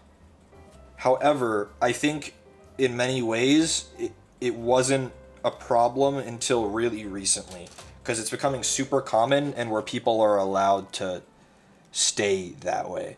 Not there's like, it's like, oh man, there's something wrong with that, they need to be fixed. But like social anxiety is not like it's not like an insurmountable like chronic illness. It's just a condition built out of, at least my understanding of it, lack of, like, it's a fear-based response, right? And so it's like a lot of people are afraid to drive. All right, that's really common. Being afraid to drive is super common. I didn't get my license until I was 22. I was afraid to do it. And then I went and did it, and then it wasn't scary. I decided I was in a situation where I was forced to drive constantly. And then it turns out it wasn't so bad. So it's like, you just have to, I don't know, I don't want to say get over it, but like, what do you mean you're complaining about a mission in a video game that's 15 minutes long? That you are incapable of interacting with another human with a similar interest to you for that period of time? It just seems a bit silly. To me, at least. Maybe I'm, what is it, ableist for that statement? But it seems goofy to me. You're incapable. It's just kind of, I don't know. You're not incapable. You're afraid of other people. I get it. You're afraid. You've probably been hurt in the past. I get it. But I promise it will be absolutely fine. Destiny has a bunch of looking for group discords. A bunch of Destiny YouTubers have friendly communities. Like, I've done raids with the literal middle schoolers in Destiny. You know, you just have to get in there. You just gotta do it. So I get where the complaint comes from, I just don't think it's valid. I understand why they feel that way, but like, the world shouldn't always cater to you, and it won't. And because it often has, you're allowed to remain emotionally and socially crippled. Interacting with other people is good for you. In many ways.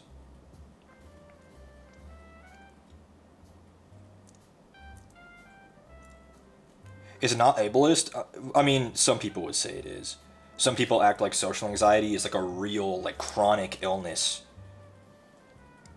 It's a condition, but it's not like something that you can't fix. You don't even need a prescription. You just have to start talking to people. Get out there a little bit. I don't know. It's a hotly debated topic in the past day or so in the Destiny community on whether or not this is a valid complaint. And I'm firmly in the party that it's not. You signed up for a massively multiplayer online game. What, are you going to complain about all the raid gear you can't get? There are dozens of things in Destiny that require 6 people, let alone 2. 6 people and hours. This thing is 2 people, one of them being yourself, and takes 20 minutes.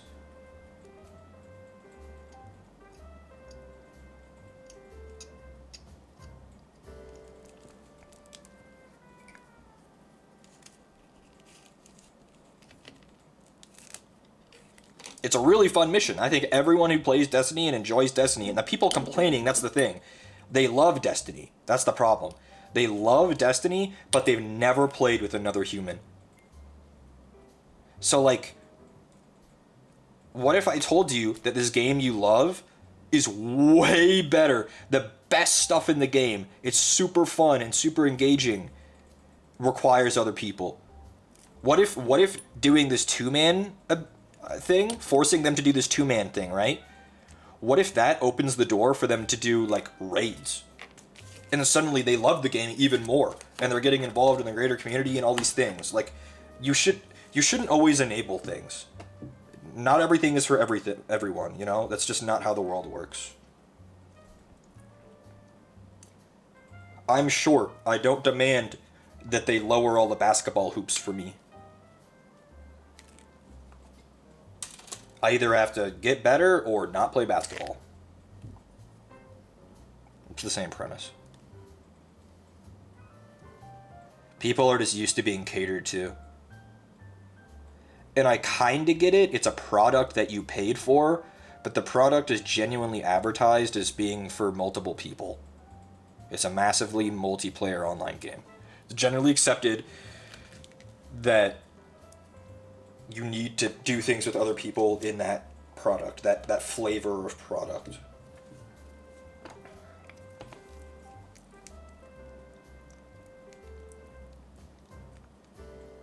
Life is an MMO. Life is way more fun when you think about it that way. Oh my god, one of my friends roasted me in college because I told him, and again, I'm not sure I genuinely believe this anymore, but at the time, I found it to be moderately true in my experience. I told him that having a girlfriend isn't that much different from Tamagotchi, alright? At the time, I was in a semi-long-term relationship.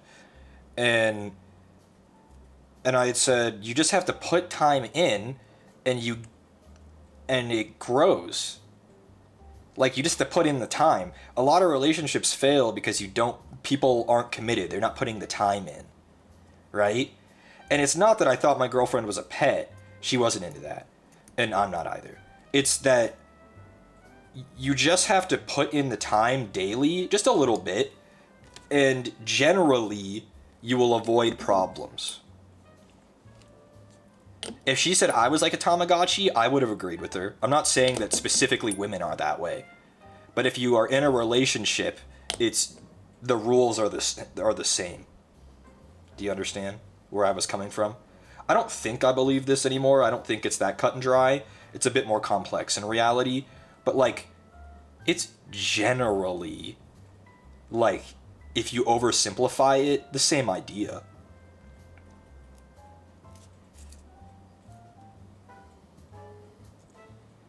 It just, instead of feeding it all the time, you're saying good morning.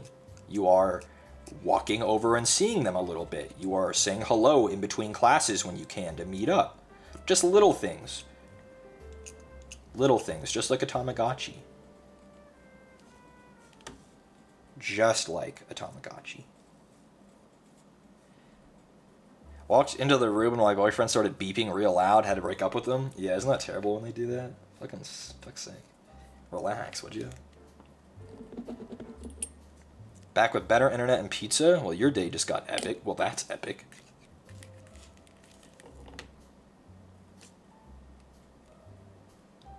Well, that's freaking epic.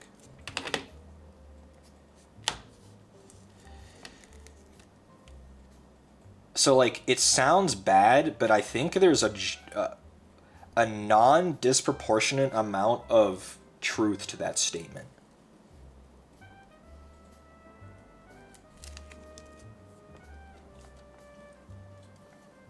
You know who I think would agree with that statement? And this is honestly means it honestly should immediately raise red flags. My good friend Jason. I think Jason would agree with this statement. But I think Jason and I have the same sociopathic tendencies. I think that's what they called me back in school. They said, are you a fucking sociopath, simplifying relationships and thinking about this way? And I'm like, I don't think so. It's just easy to think about it this way. It's easier. Because you try to understand the world around you, so you frame it in a way you understand.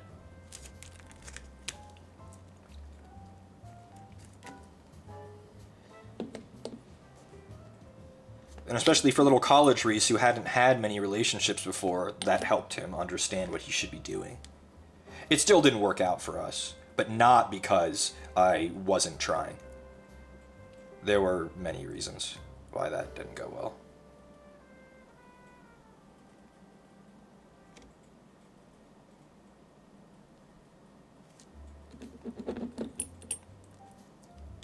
So yeah, my friend at the time, Nathan, I think he lives in Austin now. I wonder how he's doing. I haven't talked to him in a long time. Nathan was epic. He was in the Japanese with me, and he was a dual enrollment student. And I said, bro, you're a 17-year-old dual enrollment student. I was 19 at the time. He was a couple years younger than me. You're a dual enrollment student, 17, taking college courses, and you decided, you know what? One of my courses is going to be Japanese. Mentally ill. You know, you don't always have to reach for the high bar.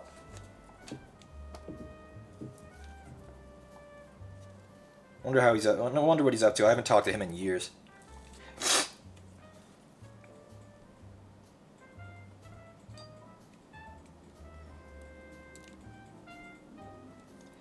Yeah, Jason. Oh, Jason did give that presentation.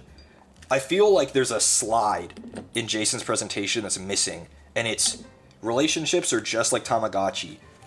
You put time in, and you get healthy relationship out. Does that make sense?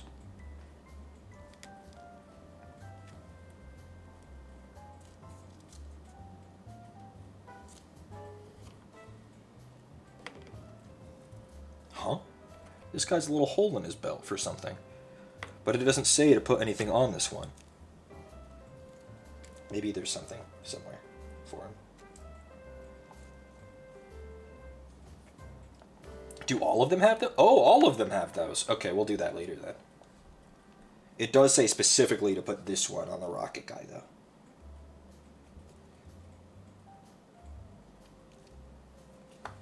So yeah. I don't think I'm a sociopath, but sometimes I try to think about relationships in a way that some people might find interesting. But I don't think that's an untrue statement. Put time into a relationship and it will, most of the time, flourish as long as the other person also wants it.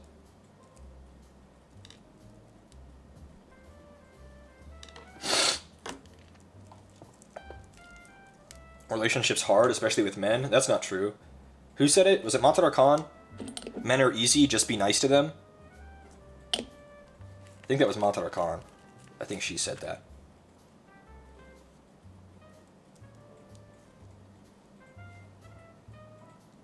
She ain't wrong. It's not a bad take. Yeah. I think in college everyone's just, and this is going to sound bad and make me seem like the kind of person I'm not, but in college people try to be a bit too woke, and then they misunderstand that it's not that I'm hating women with that statement, it's that I'm simplifying relationships in a way that allows people to understand what needs to happen. Guess I haven't met any nice men yet. I mean, if you're nice to a man, and he's worth having a relationship with, he will reciprocate and then love you if you do it long enough. That's just, true.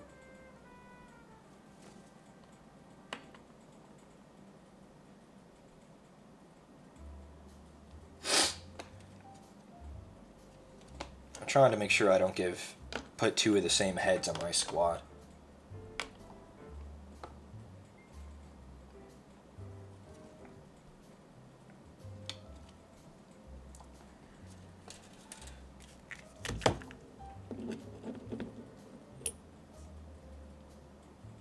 Men are easy. I will literally agree with it.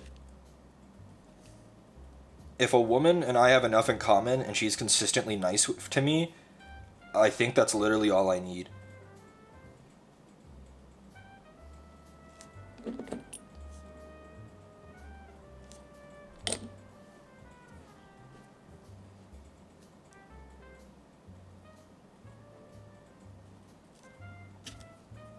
I used to worry that I was a sociopath, but I think I was just depressed. I don't really worry about that anymore. That's silly.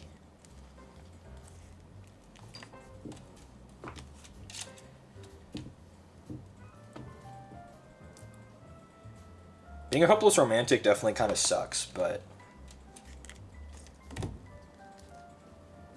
Tell that to college me that asked out a ton of guys. What the hell's wrong with them? Okay, well...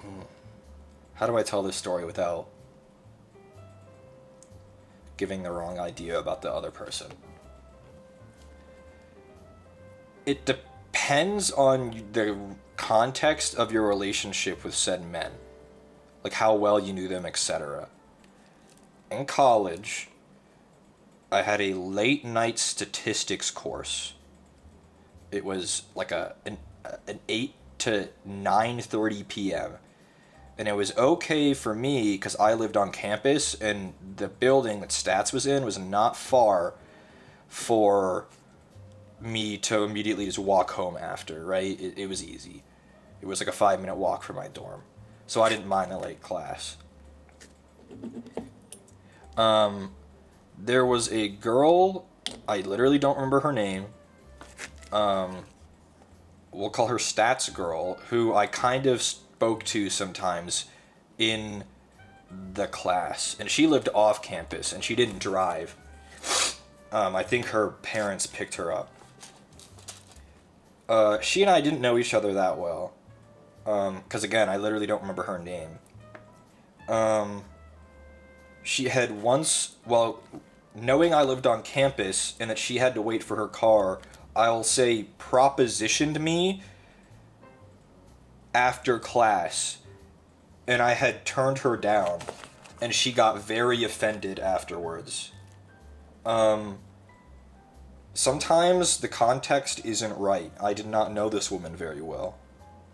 So I think she probably thinks, what man would turn me down? What man would turn down any woman? But, like, it's not how it works. So, like, if you and a man are friends, I think it will be okay. You have to know them well.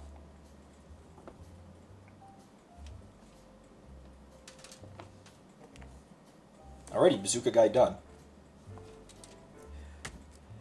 Now we make the sniper man. Oh, cool, sniper man. I want to make the sniper man.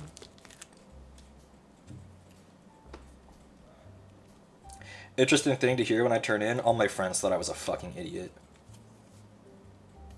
When I told them the story later.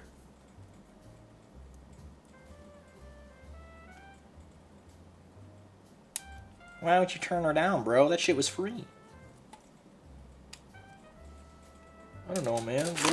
Little Reese believes in romantic connection. Grown Reese still does.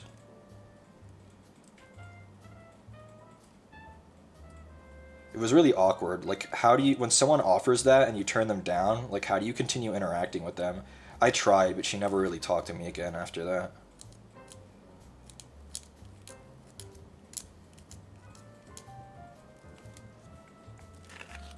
Demisexual? Okay, here's maybe me being old-fashioned again. Okay, here it comes. I'm sorry if I offend anyone. I'm coming from a place of maybe ignorance. Demisexual seems like maybe a, what do you call it? An overcomplication. Like, does such a thing need to exist? Such a classification? Like, oh, well, they can only be sexual with someone that they're, like, whatchamacallit, emotionally connected to first, you know? Like, isn't that pretty normal? Regardless of your sexual orientation, whether you're gay or straight or bi or whatever. Like, some people don't need it, some people don't, right? But that doesn't mean that people who do need a different classification, right? It seems like a label that maybe doesn't need to exist.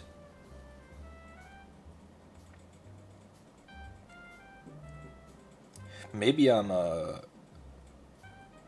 maybe I'm dumb.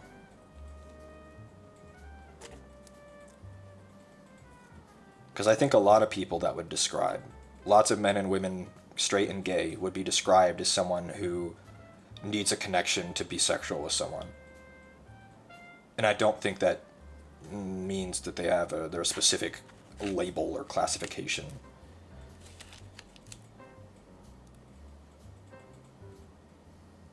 Does the label cause harm? No, it doesn't.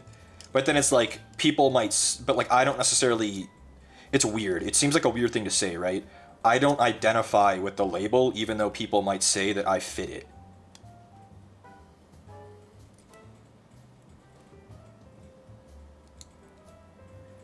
Like, I don't know.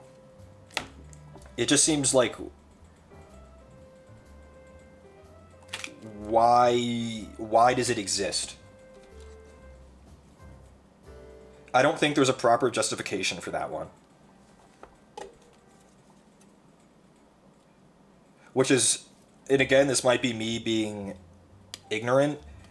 I think if there were less labels for literally everything, then a lot of the people who really turn their nose up at labeling in general would have less to complain about.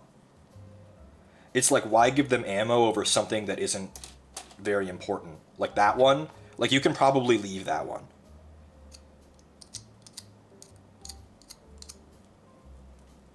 It's like picking your battles, and like, do people, like LGBTQ people, want to fight over that one specifically? You don't have to understand or agree with the thing for it to be valid. Oh no, absolutely. And I understand with the label, I understand what it's for. I'm just not necessarily sure it should exist.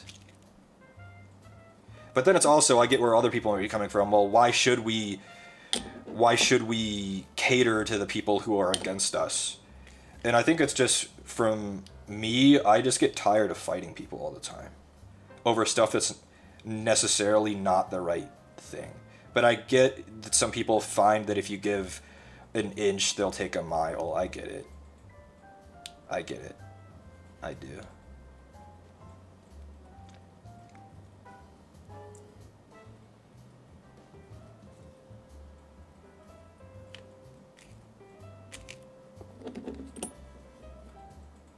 Because, like, let's say, for example, you're I guess, a straight demisexual.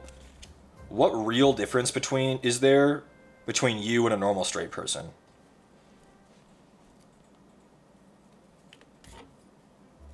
It's just really, it's your principles.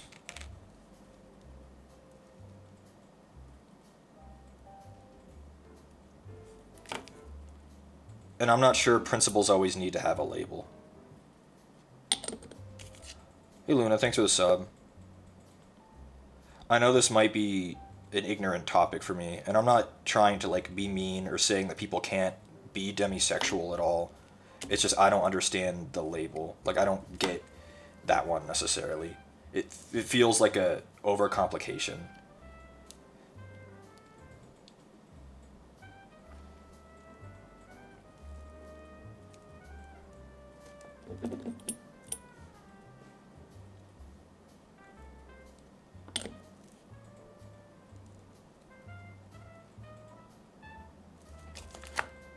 I like this one. He's a sniper guy.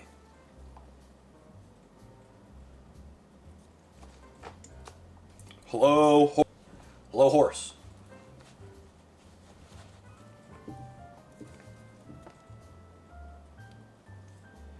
Sure, there's probably a social aspect to it, but that might also be with the principal sentiment, regardless of understanding. Social aspect. Might be me being old-fashioned, and don't take old-fashioned as willfully ignorant or a non-ally, because I get that kind of has a stigma attached to it. But do we always have to have a label for everything inside a social area, you know? Like what social, I guess, equity is gained by me carrying specifically that label? Is it to show that I'm, like, with it? That I'm not, that I'm, for lack of a better term, woke in the positive way?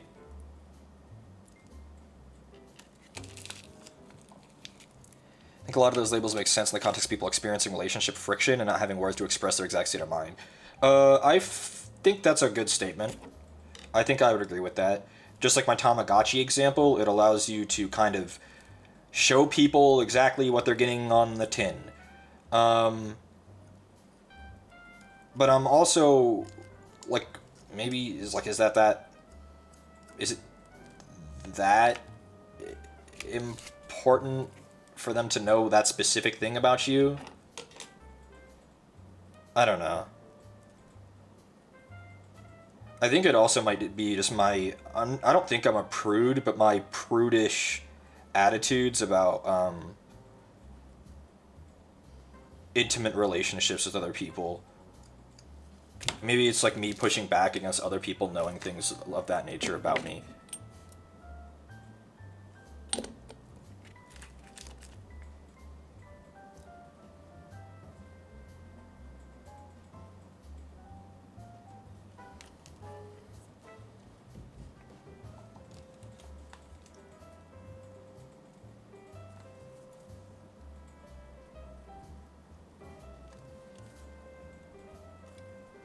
I find there are more informative and constructive things to identify with than those kind of things. Unless you're, like, gay, then I get that.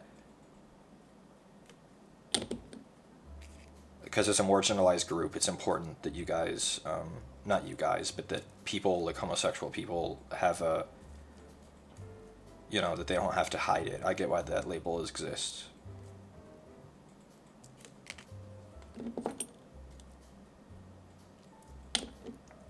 It's not a zero-sum game. Other people can find communities with those identities, and it doesn't detract from your own experiences if you don't identify with it. Sure. But, like, what kind of community? And again, I've never seen one or been in one, right?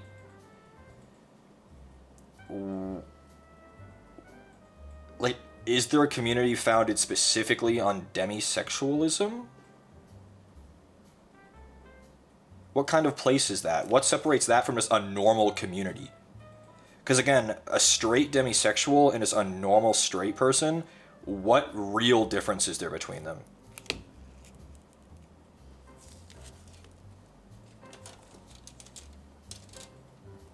Again, I'm not trying to fight all labels. I'm just trying to understand the existence of that one specifically.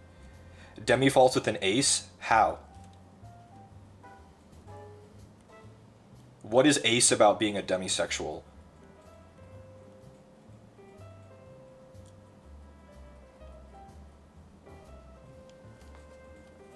And that's not me combating that. I literally don't know how.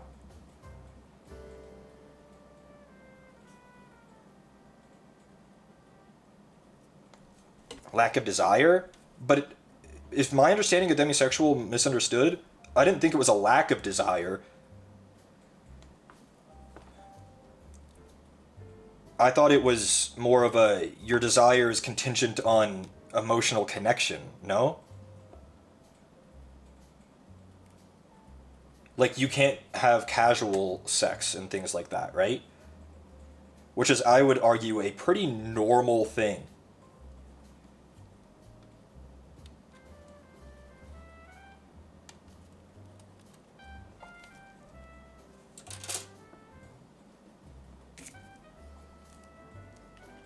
Not say people don't experience hardships, but I do feel there's a separation between the mainstream gays that don't deserve to marry in interpersonal relationships between two people whose attraction is aside from the norm. Yeah, I don't know. Again, I'm a heterosexual cis white man. So I'm not very familiar with these things, but that's one of the labels that I've never really understood. I understand homosexual, I understand bisexual, I understand asexual. But, like, stuff like pan and demi to me seem a bit over complex. Like, they fall underneath the other ones.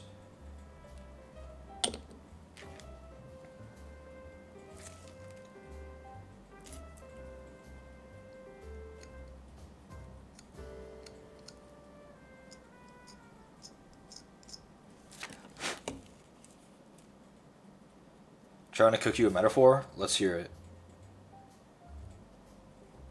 Again, my ignorance isn't willful. It's just a result of my... what's the word I'm looking for? Experiences?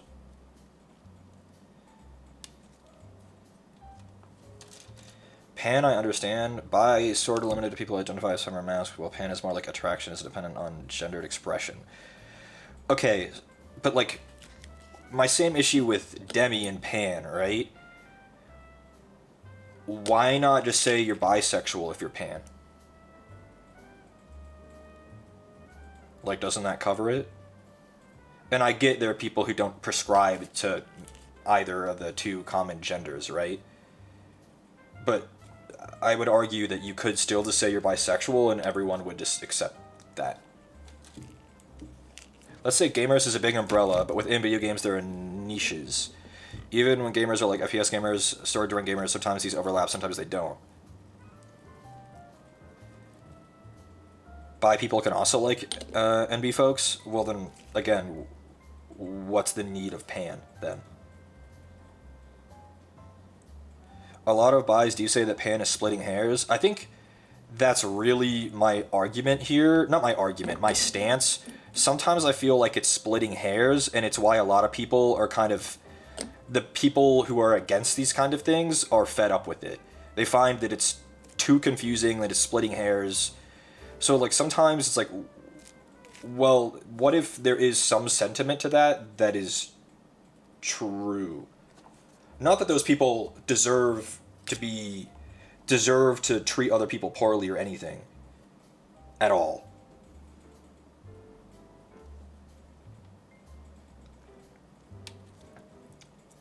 Bi-pan is one of those things that where it matters to the individual, but they're essentially the same.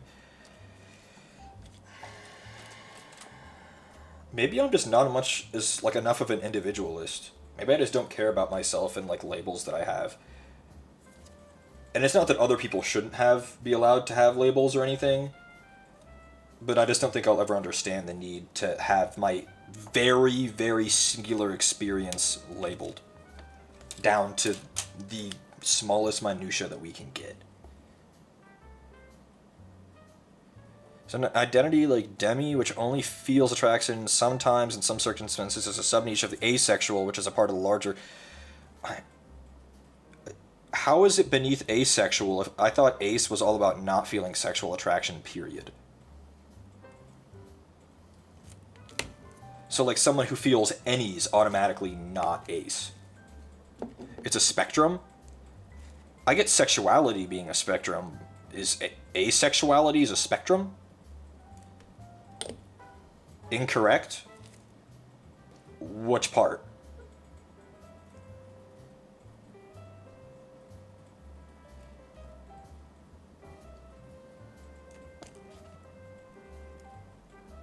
Asexuality is a spectrum. A person can be in a relationship and still be ace? Yeah, but they're in a relationship emotionally, no? Not... Like, I'm not saying the people who are ace can't be in a relationship. It's just that I thought, my understanding of it was I thought they didn't feel sexual attraction. Like, that was what the asexual part means. It's like gay men who have a wife and kids, ace can still have sex without desire. Okay, but gay men who have a wife and kids are living in a state of either necessity or straight up, what, they're closeted? Like, I'm not gay, I can't speak for the gay experience. But in a world where I am gay, I would never have a wife and kids. That I don't get.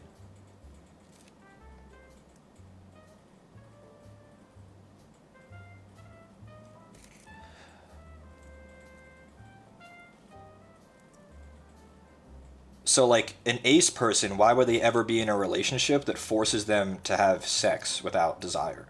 Like, go against themselves, right? That's kind of what I'm saying.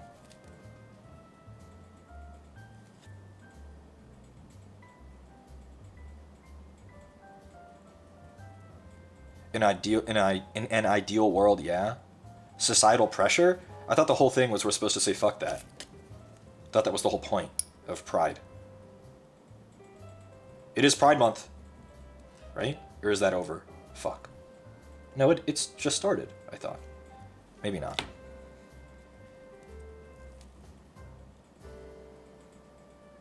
It's all June? Okay, thank God.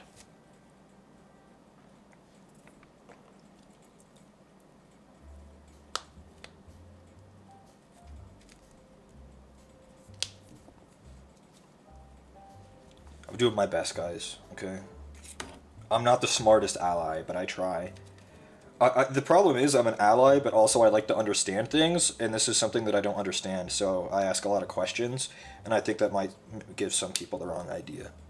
I'm not saying no one should be able to have the demisexual or pansexual label. I just personally don't understand the need for such a label. People are allowed to use it if they want it. I just don't get it. That's all.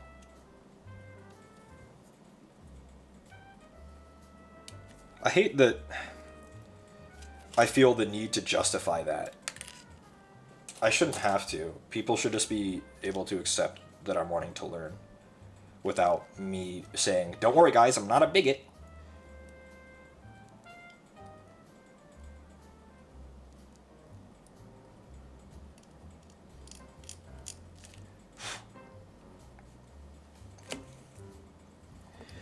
Asexual doesn't mean a robot. A person can still want connections. No, exactly. I understand that. But maybe the only way they can make a connection is by having to give in to their partner's expectations. I thought the whole point was you're not supposed to settle for that.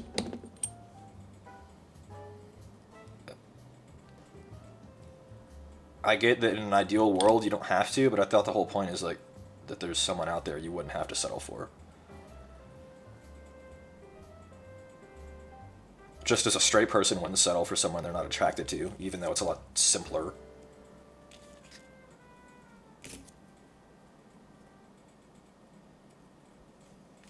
How is he supposed to understand unless he asks questions? Yeah, I know. But it's just, we live in a society, Batman, where sometimes ignorance is seen as bad, or from coming from a place of bigotry when it's purely just someone literally never having that conversation before or having any kind of dialogue about it.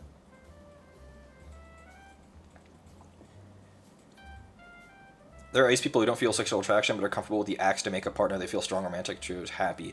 I get that, I guess. I guess that makes sense, sure. That kind of feels bad, though. It feels... But, I mean...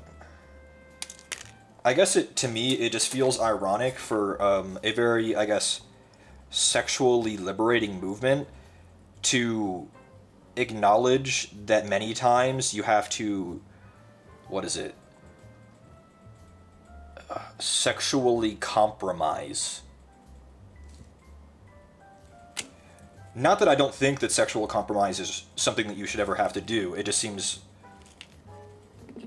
ironic that that is such a thing that's kind of accepted within the community. Life is compromise, so I understand that sexual compromise is real and necessary.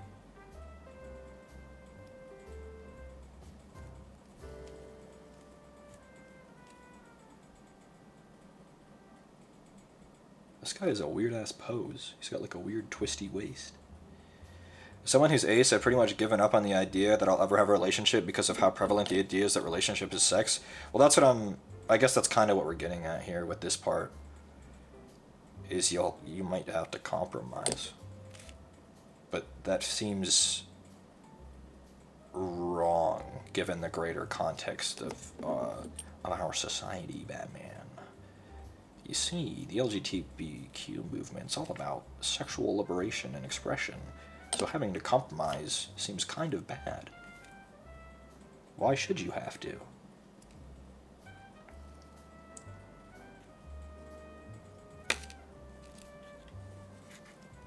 But in a I guess our very real world, everyone, even straight people, compromise in all things. That's just being in a relationship. So I guess maybe we're forgetting the forest for the trees. Maybe it doesn't matter if ace people have to compromise, because literally everyone does. So maybe that's where we'll leave that. In the real world, there's a very real risk of dying alone. Yeah. And I guess that's where I just reached there at the same time.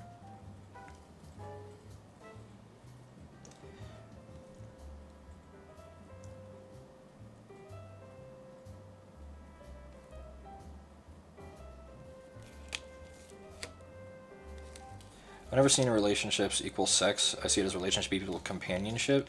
I mean, sex is an important part. I think many people wouldn't go into a relationship if they were with someone if they were told that they could never have it.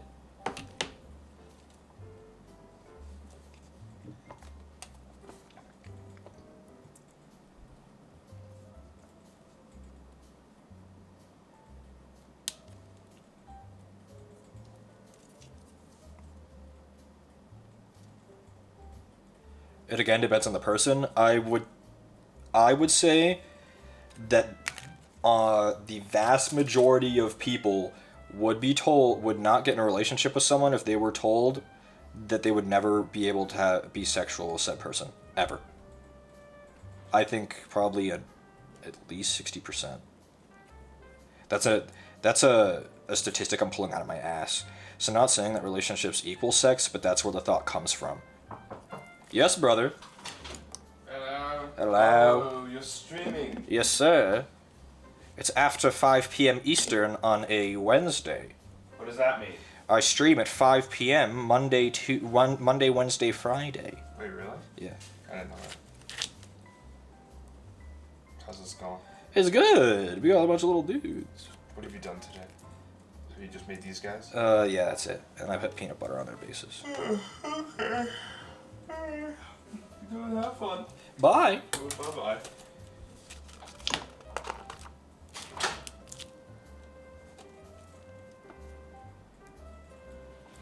Well, now I'm lost. Now I don't know where we are anymore.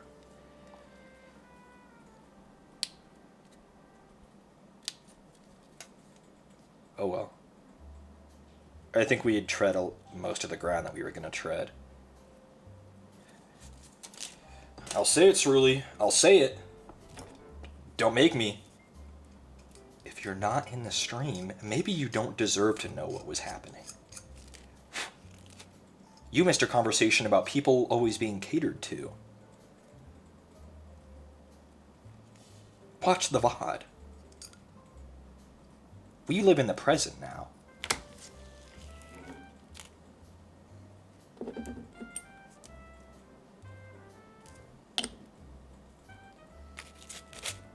You see, and now you're trying to blackmail me by being crazy about it. When did I say you need to die?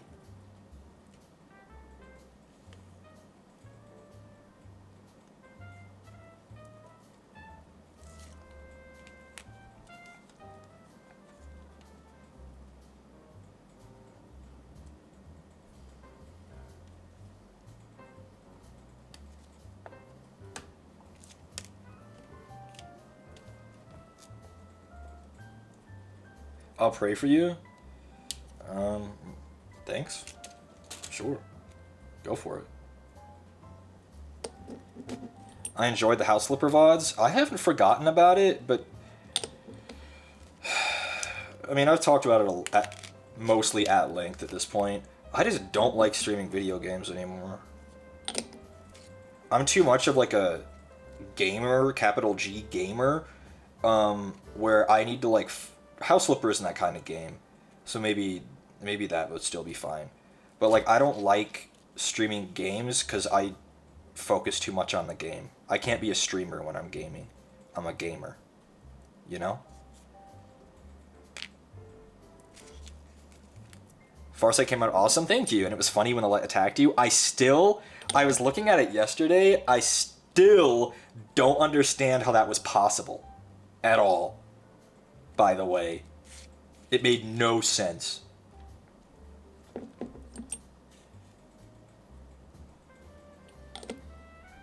You sound like my younger brother when he plays games. Mind elaborating on that for me?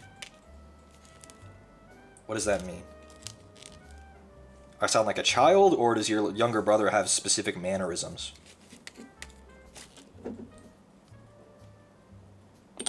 I don't know how young your brother is, for reference. That also doesn't help. Bro, how the hell does this shoulder piece go on? He's got like a wacky inflatable arm here. There it is. Goes on like this. He's also a capital G gamer? Yeah, it's like when I play Destiny, the last thing I want to do is interact with the chat. I either want to put on like a fucking video and listen to it in the background, or I want to have complete focus on the game. My brother used to be friends with a streamer, and he prefers to not stream his games. He's just a few days younger than you and Connor. Well, then that works out. We're the same. Only a Sith deals in absolutes. He hates us? No. I guess I should kill myself? No. Only a Sith deals in absolutes. I love Sith, but dealing in absolutes is very stupid. Obi-Wan was kind of fire with that one.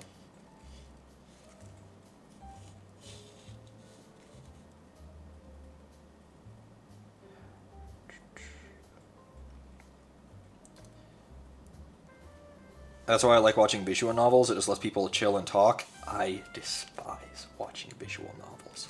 It's like the kind of game that is best experienced yourself. Those kind of things. Their narrative. And watching someone slowly go through the narrative and slowly read everything, oh my god. It's absolutely miserable. Oh, it's absolutely miserable. I've played a few visual novels in my day. Most of them are like Baby's First VN, right? One of them was Doki Doki Literature Club. Fuck, his leg just came off. Doki Doki Literature Club.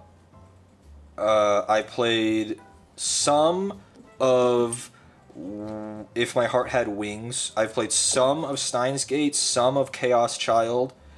I've played... Fuck, why can't I remember what it was called?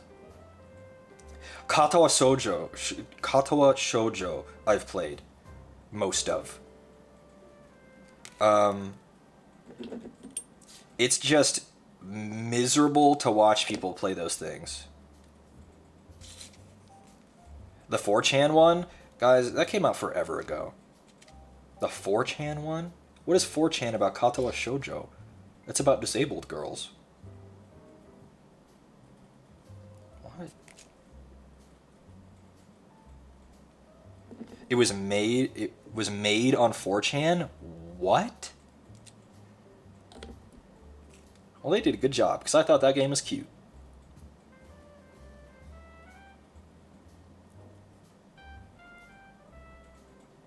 At least I didn't find anything wrong with it. I think maybe maybe it was insensitive. Maybe. It could be argued. It is a slur in the title. Katawa? My Japanese isn't good enough to even know.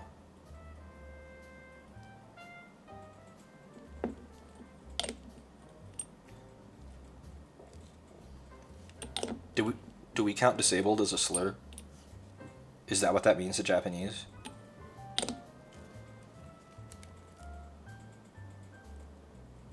Or is it more like cripple, which is not good?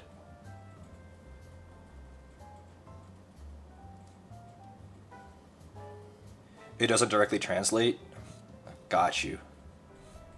Got you, got you.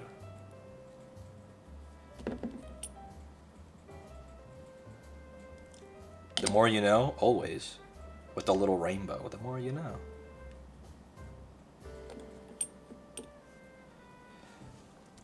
Panzer Mandel's tank dating sim? What? Is it literal tanks or is it tank girls? It's literal tanks, isn't it?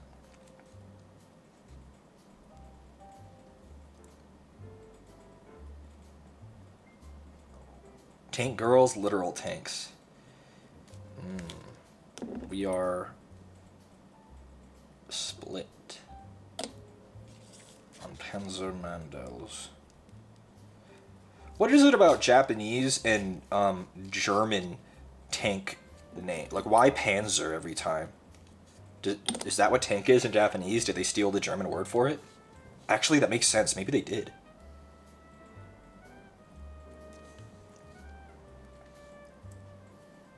World War II? I mean, yeah, but like...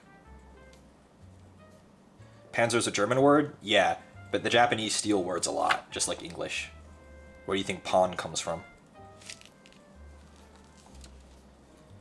Is it tank in Japanese just tanku? I literally don't know, that's why I'm asking. It wouldn't surprise me if it was not tanku, but was instead, whatchamacallit?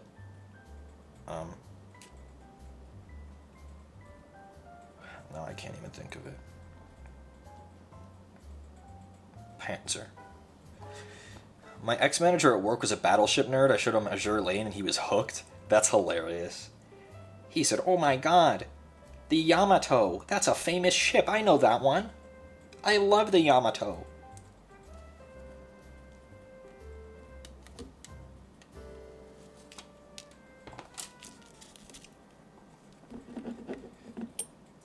Ketchup is actually a Chinese word? Really?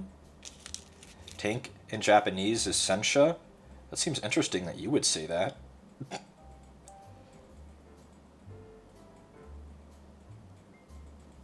Because I think, just like me, you are definitely not an authority on Japanese.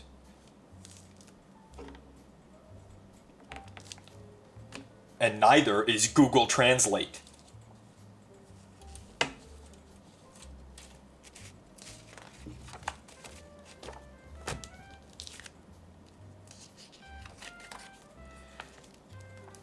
I looked it up in the dictionary, buddy. Interesting. Interesting. I don't know what happened to my dictionary.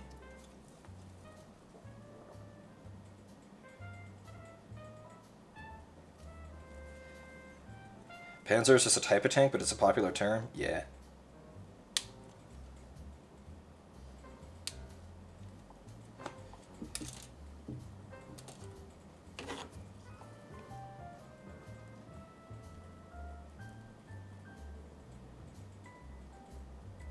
I think I have one tank on the throne. I don't have a Warhammer tank. I'm not a guy who likes doing vehicles very often. Because I think they're a lot of effort for something that isn't as cool as a character. However, the Rogel Dorn tank is cool. What did I just clip off? I think that was, what, 14? I'm looking for 13? I think 13 was the front of the sniper, which means I have to go and find 13 somewhere else on this sprue. Correct? Correct. My brain is so giant.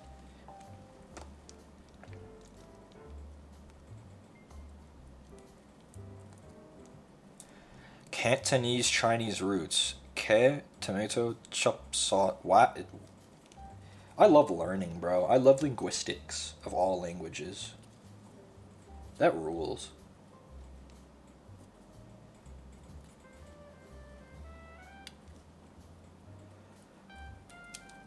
There's so many languages I know almost nothing about. My knowledge of Chinese is only limited with its interaction with Japanese. I know, like, no Farsi, know nothing about Farsi or Arabic or any of those. I don't know anything about most of the, like, mainland European languages.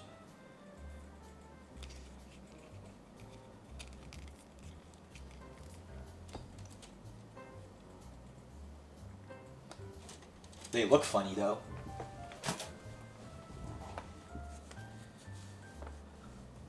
I always wanted to learn Latin. That one definitely sounds cool.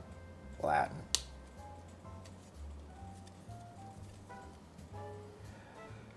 I watched a 6-hour retrospective on Assassin's Creed 2, and it made me want to learn Italian. Italian sounds awesome. Where's Claire? Claire, how easy is Italian?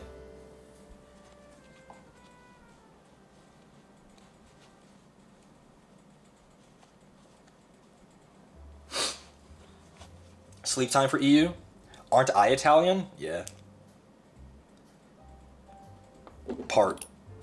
I'm technically probably only 25% Italian, but I like to say I'm half because we don't know much about my dad's side of the family. We only know half. So I just like to say I'm half Greek, half Italian because that's what my mom is.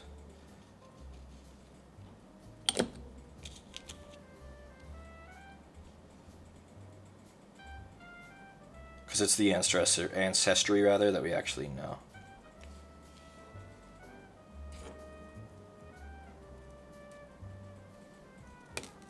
Fuck.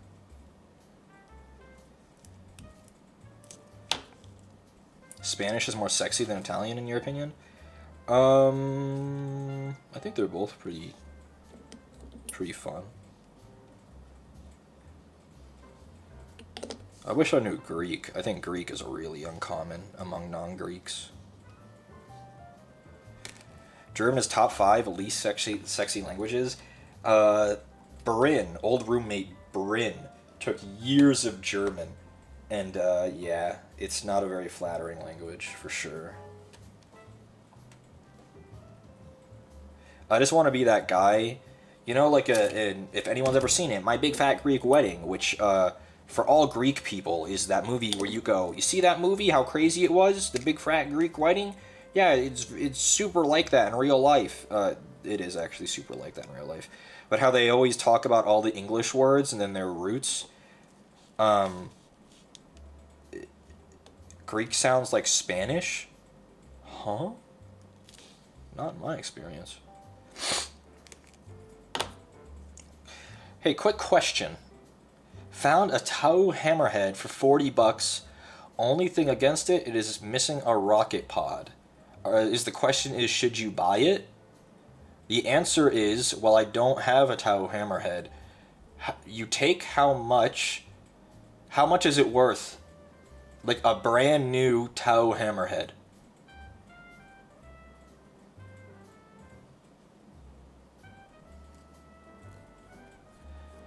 Just under $70. So you're almost getting half off. Oh, $60. So you're getting like 30% off for missing a rocket pod. How important is that rocket pod to you? Also, how good does the model look? Is it assembled? Or is it on sprue?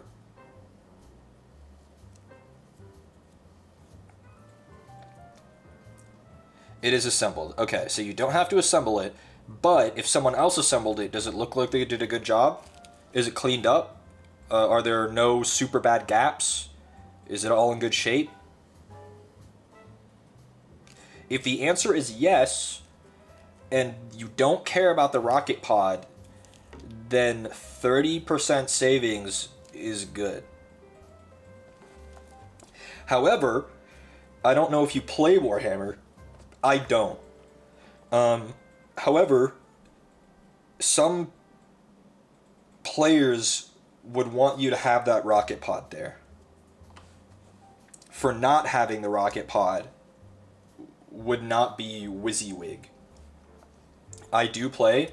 Well, then I guess it would depend on if your opponent would let you run something that doesn't have the weapon on it.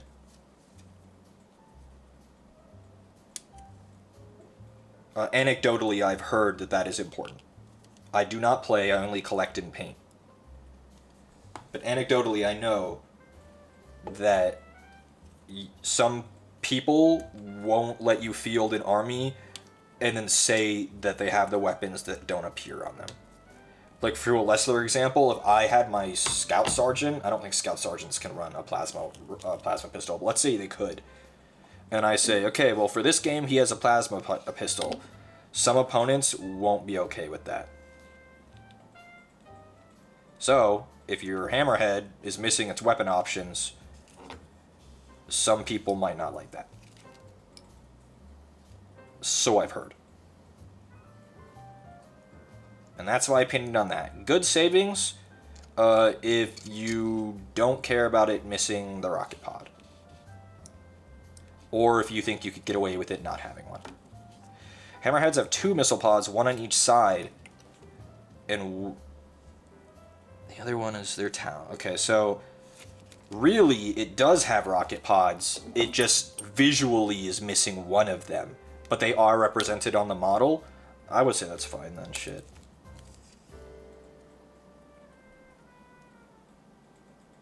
I would say that's A-okay. Go for it. That's good savings. And you don't have to assemble it. Though personally I like assembling. You need some advice on that? Yeah, no problem. Savings are usually good to get. This is an expensive hobby. $40 is still a lot for a piece of plastic that's hollow.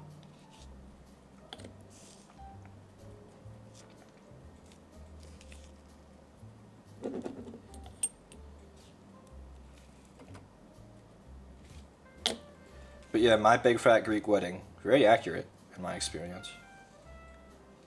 Am I going to AX? Yeah. I should be there all 4 days at the con, as far as I'm aware. Shit. Having trouble with these arms. I'm not gonna, like, be with Lando at the Omona booth. I might swing by the booth, but it's not gonna, you know, I don't have any merch there. It's not my event. It's not like, come meet me. And also, at Landon's meet and greet, like, that's kind of a shitty thing. But, like, I'll be around. I'm not gonna do any kind of meet and greet or anything. I know you guys would want me to. Like, hey man, when can we come say hello? But, like, if you see me, say hello.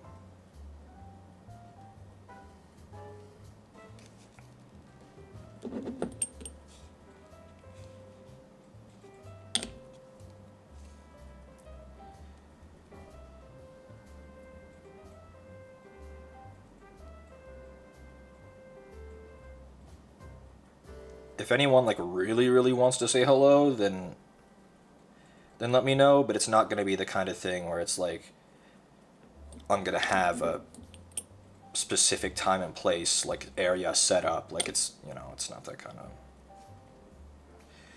it ain't that kind of thing. Not for me, not yet. Or ever, but that's okay.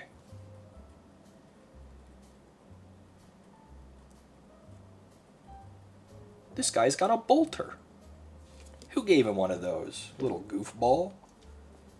Little goofball? Little pup thinks he's got a bolter? Goofy little pup. Seeing Anime Impulse was cool enough. Yeah, that was easier because I was just helping out at Landon's booth. But I also wasn't streaming then, so the context was a little different.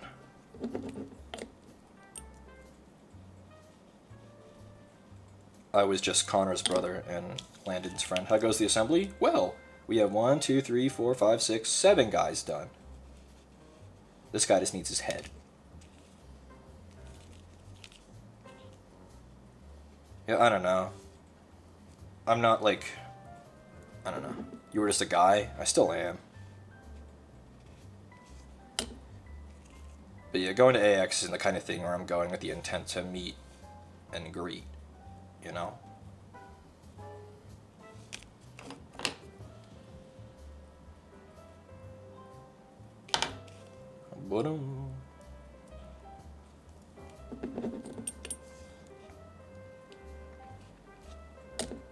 But again, absolutely say hello if you see me.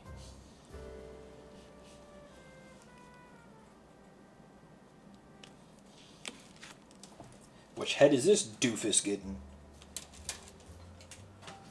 Which scout is getting the best head? Find out next time.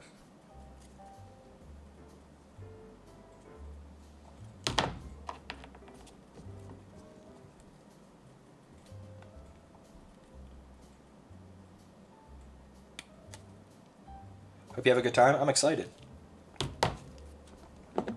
Should be fun. Never been to AX. I know it's going to be hell on earth, but it should be fun. We have a bunch of friends that are coming from out of town, most of which I haven't seen in a long time. Fucking evil-ass Tanner, Bryn, Tim Pie of Kai fame.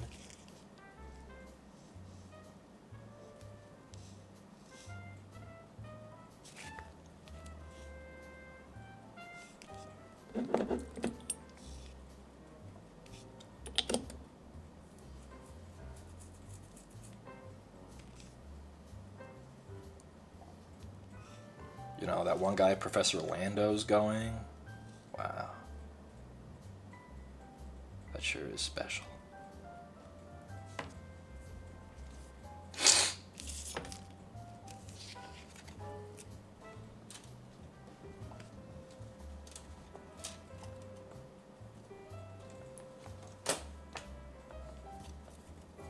We're almost done.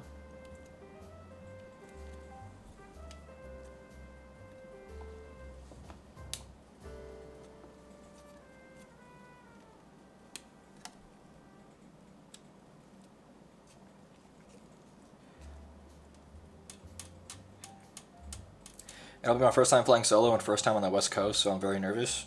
Flying solo, I get the nerves with that. It'll be alright, though. I don't know if it helps, but you're statistically, supposedly, so I've seen and read, statistically more likely to die every time you get in a car than you are on a plane. So...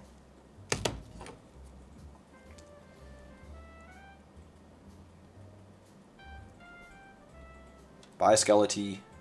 Thanks for hanging out.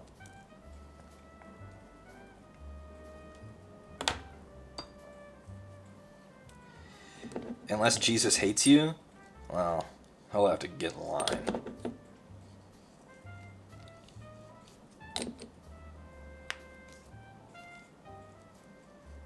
I do think it's crazy how popular things like Uber and Lyft are.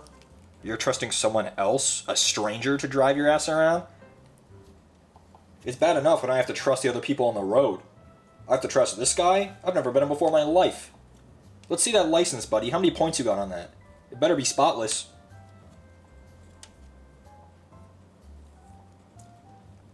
Meanwhile, a pilot, you know, is a very respectable career. I trust him.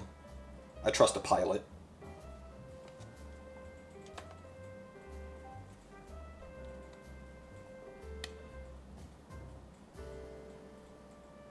At least taxi drivers have companies. Yeah, I trust a taxi driver more than I trust an Uber driver, for sure. Absolutely. We have Uber, but instead of cars, it's a motorcycle? Wait, is that real? What's that? What? What is that called? Is that real? That sounds awful. I barely got on a motorcycle with my own father.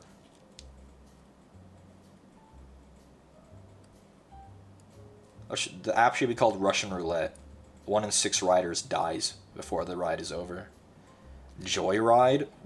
That is actually another app name.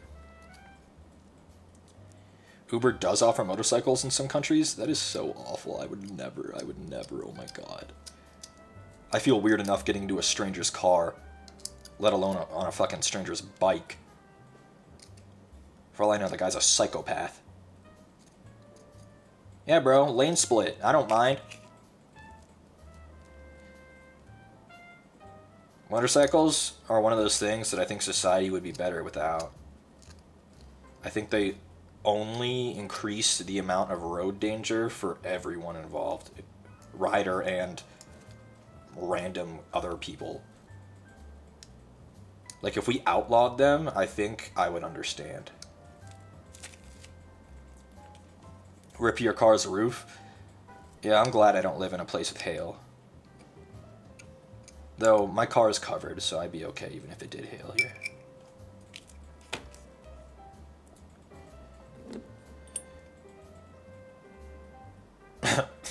It's funny to laugh about now, but when my parents got married, my mom tells a story, at least she used to.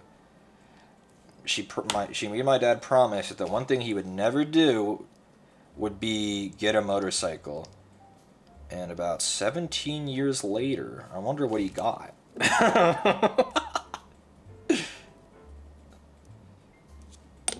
That should have, maybe that was the the writing on the wall, huh? Maybe I should have been. Maybe I should have known what happened. I mean, she wrote on it with him, so maybe she changed her mind.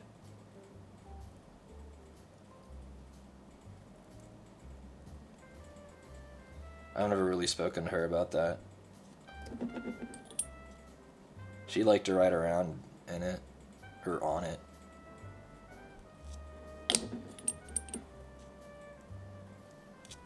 She used to tell that story when Connor and I were a lot younger.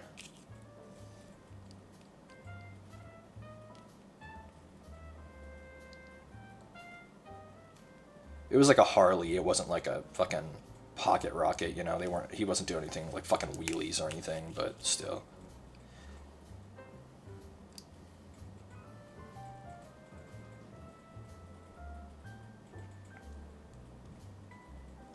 I only rode on it once. It was scary. I still barely understand how those things stay upright.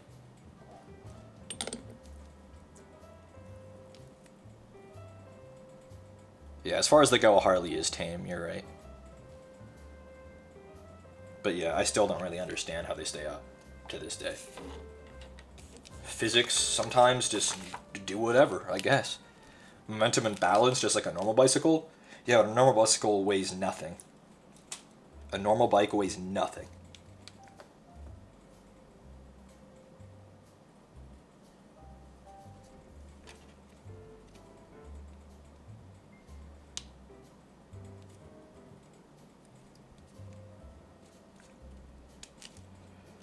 Sometimes I feel, as much as I try to stop myself from feeling bigoted or like being called a bigot earlier, now I'm going to go ahead and say, sometimes I feel like a bigot. There are like certain things where I just think less of people, even though they're completely like, the person isn't a bad person for doing this thing, but I automatically think less of them for doing it. And owning a motorcycle is one of those things. Owning a motorcycle, smoking, and I think that might be the two big ones.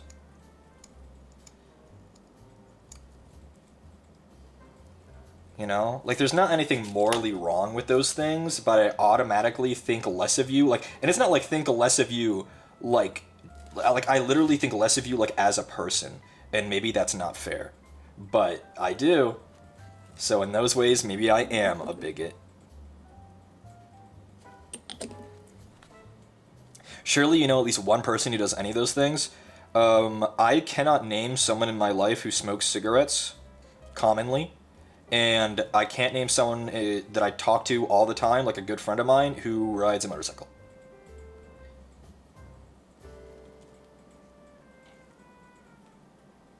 None of my friends own a bike. None of my friends smoke. Cigs.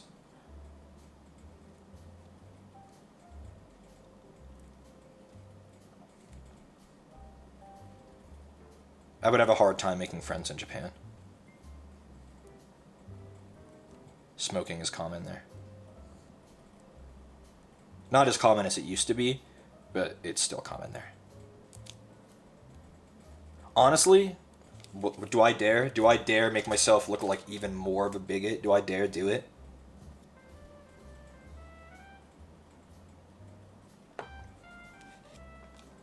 Do we fuck it, we ball on this one?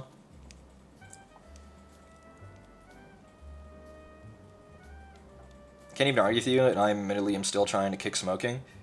I mean, I get why people smoke. I feel bad for them, though. I think smoking is one of those things that has no reason to... people... There was no reason to ever start. Are you a bigot or are you based? Sometimes they're the same. That sounds bad.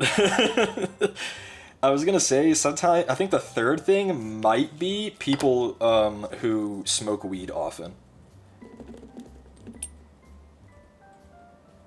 As someone who's completely straight edge, a stoner is someone who I can't stand being around. Absolutely can't stand it. they smell more than they think, and having that be their entire personality or like literally have their entire schedule wrapped around it is absolutely terrible. You know that tweet that's been circulating, that image circulating? It's like, bro, we're just going to the gas station. What do you mean you need to smoke first? Are you all right? Literally. Literally. Not to be that guy, but I've never met a pothead who wasn't annoying. They're so fucking annoying, bro. Grow up. Grow up. Get on SSRIs like the rest of us. Grow up. Regulate yourself like a normal person, quietly and with pills.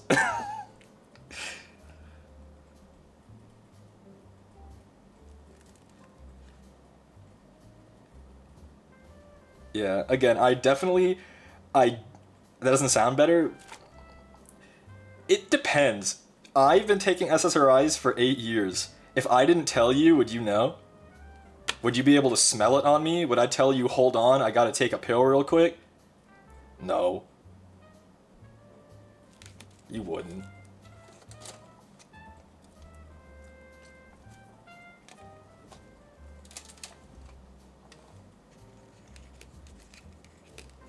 Because it doesn't control my life, it just enables me to live like a normal human. And I get that a lot of people who smoke weed constantly would say the exact same thing. But like, it's not the same. It's not the same. It's not. It's not the same. One of them is a pill you take every night, and the other one is waking up and being so chemically dependent on marijuana that you have to hit something before breakfast. That's not right. That ain't right. If it's for chronic pain, that's completely different. Yeah, I get that. Completely get that. For sure. But, yeah, hitting a bong before breakfast, that is insanity. Grow up. We're not in high school anymore, buddy. Time to grow up now.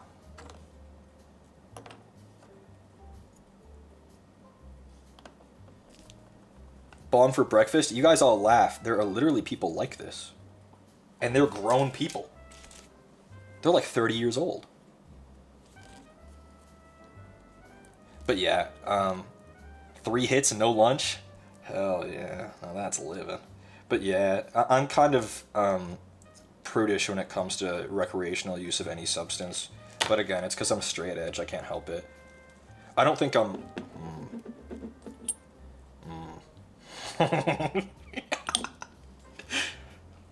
You know what? I'm not going to say that one. We'll try to save my image.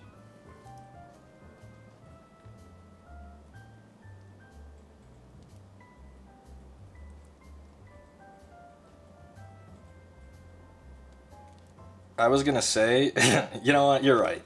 Who am I? Who am I to withhold myself? You know? We're in a safe place. I'm allowed to be crazy if I want. I was gonna say, I don't necessarily think I'm better than people who use drugs. But sometimes people who use substances, maybe I am better than them. Maybe I am.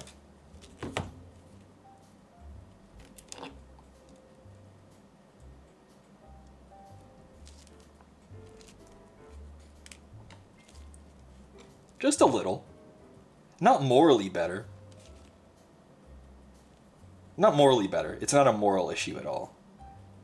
It's not like on the alignment chart I'm closer to lawful good than they are. But it's like just a little bit.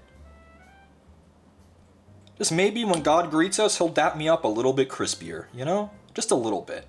He'll dap us all up. But I get like a real crispy one. Whereas you just get like a, what's up?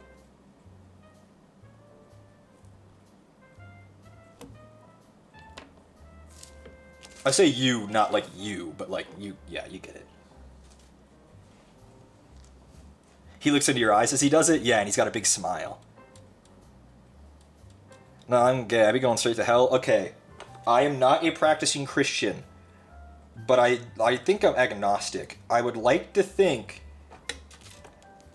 that in the real world afterlife, whatever's real, gay people get to go. You guys can come with, okay? No child left behind. Yep. We're rolling with that.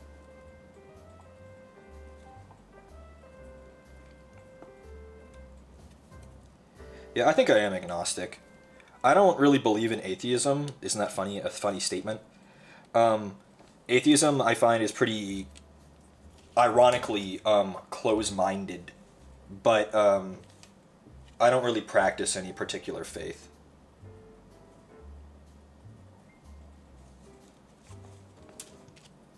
Five? What's the back that goes on this? 2? 2.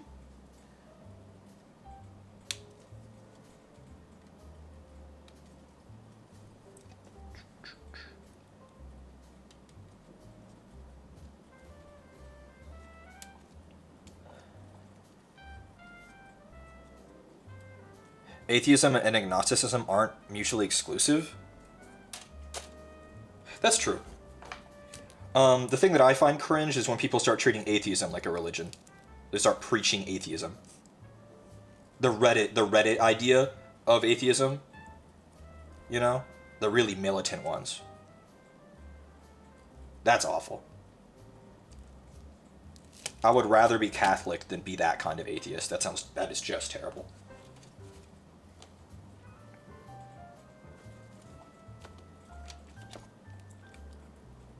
Hope after death it's just nothing? That is horrifying. I respect your opinion, Emily's, but that is horrifying. I prefer those atheists to the Christians I knew growing up. I grew up in the same area as you. We had very different experiences, though. Most of the Christians weren't terrible. In my experience. Bigots? Yeah. But they weren't, like, awful, generally. I don't know if you knew Perimeter Church. Perimeter Church in Duluth. The really giant church. Camp All-American was there. I used to go to Perimeter when I was very young.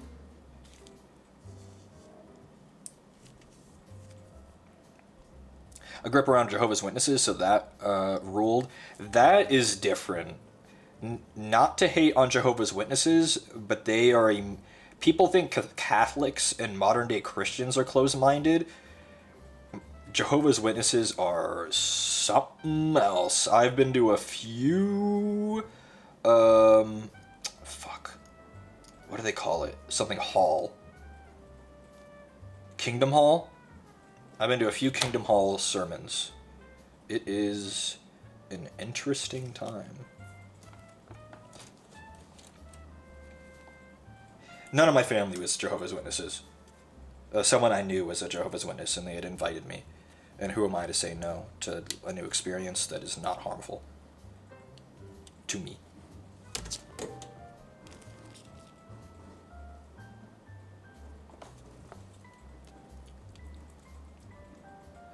Let's see. Nova's talking about something that I want to scroll up to see. A bunch of people in your neighborhood went to Perimeter. It was just stuff like excusing groomers because he would never. He's a good Christian man. Don't want to dox myself because it was all over the news. You might even know what I'm talking about. I don't. But if I looked it up, I would probably know much of, like, the area. Not related to Perimeter, but my middle school. Yeah, there were a lot of... I remember when we were going into high school, you and me, because you're just a little bit... You're, what, like 1 year older than me? That there was a lot of middle schools opened up. Our middle schools kind of got messed up. There used to be all kinds that were, at least in Johns Creek, there was a river trail, and then they opened up like fucking Wilson Creek, and like half of my graduating elementary school class got like split.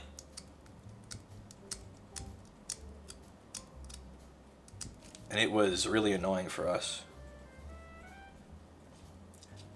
I went to River Trail. They called it River Jail. Real original.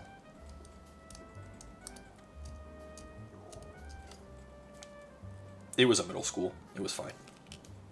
Did they split you and Connor? No. They wouldn't allow us to be in the same classes, though. We were never in the same homeroom. We were never in any of the same classes together. Not once. They made sure of that when they were making the schedules. Twins never ended up in the same classes. None of the twins in our grade.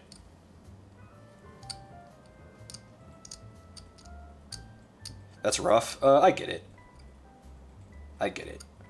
I think it helped us both a lot socially doing that. We didn't like it at the time, but we would have used each other as a crutch socially. Why make friends if we have each other?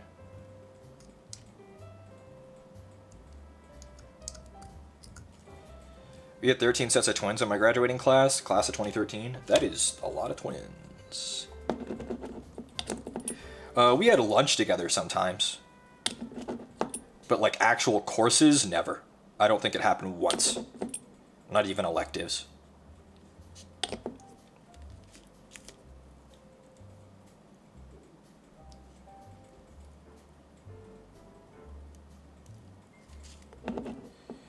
This guy's got a dynamic pose. He's taking a little step. Ain't that something? He's taken a little step. However, it's hard to get his freaking legs on. Go on, you son of a bitch. Start stepping. Stepping on the beat, bro. Come on. Motherfucker.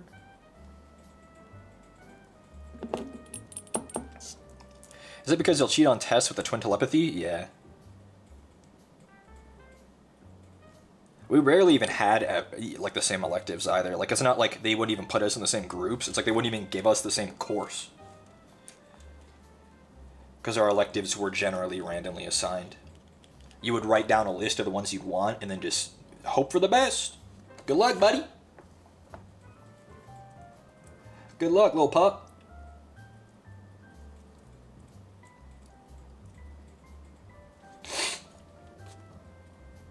I need 9. Yup.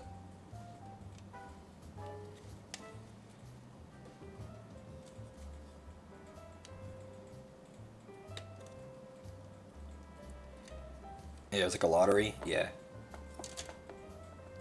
You'd write down your, like, 5 most wanted, and you would just fucking hope that you got them. Most of the time, you'd get most of that. Like, you would get... All your electives would be from your list, but it would be often where it wouldn't even be in your top 3. We had a very large amount of people at our school. It was just hard. There just weren't enough teachers to let everyone get what they wanted. My graduating class had like 1,400 people in it. Like just my class, so like you imagine the other classes beneath us were even bigger. Like the year I graduated, we had like the largest freshman class of like ever in our school's history. It was something ridiculous. Like 15 or 1,600 freshmen. Omana's here. Hi, Omana. Yeah, our school was very gigantic. Graduation ceremony must have been long. It was so fucking long. It was so long and so awful. Why would they do it to us? Please. Like 500 in my graduating class? Well, see, that's normal. That is normal. You're supposed to have that number.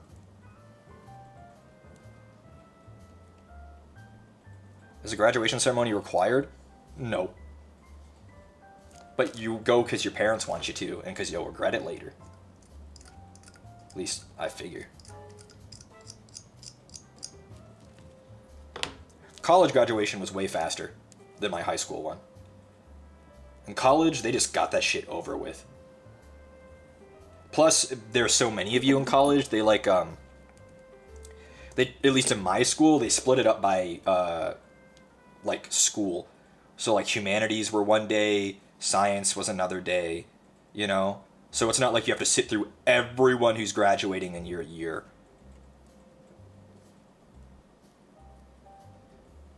And you don't have to be there either. Your graduation ceremony was a slideshow. I feel so bad for people who had to go to school during COVID.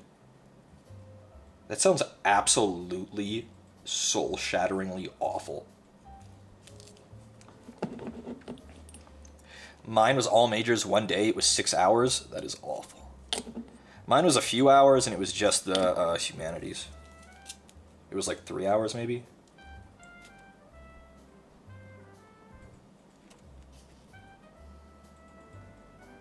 What time is it? 8? And we're making good time. I'll finish in time. I can do it. This guy's got a little shotgun. He's taking a little step. That's fun. I didn't put his holster on. Where are the holsters? Wait, did I give a holster with a gun in it to the guy who has a gun? Out. You don't have a holster? You have a holster with a gun in it. You have your gun. There we go. Going to school during COVID was not bad because I didn't interact with a whole lot of people. That would make me want to die. If I had to go to school in what was effectively a vacuum, it would have been over for me. I didn't have that many friends in school, but I needed to be around people. Let him have more guns? No, because his holster needs to go to somebody else. There. So now this guy gets the holster that doesn't have a gun in it. Goofball thought he could get away with that.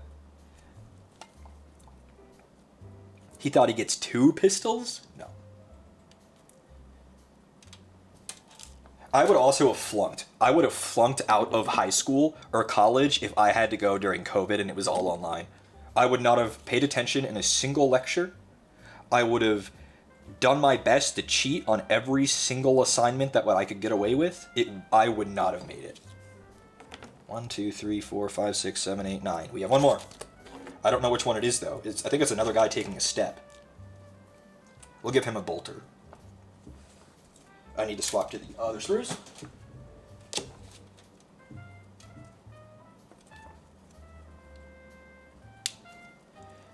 Couldn't be me. I loved online school. My probability of failing a course in college went up by probably 30% solely because it was online or hybrid. Like literally that much. I need to be forced to go into the class, or I wouldn't show up, or I wouldn't read or listen to any of the PowerPoints or presentations. Like I had a stats course, not stats. It was not stats. Stats was different. It was an econ, like a Gen Ed Econ 101 course, right? Everyone has to take it. Everyone. It's something you take as a freshman or sophomore. That's it.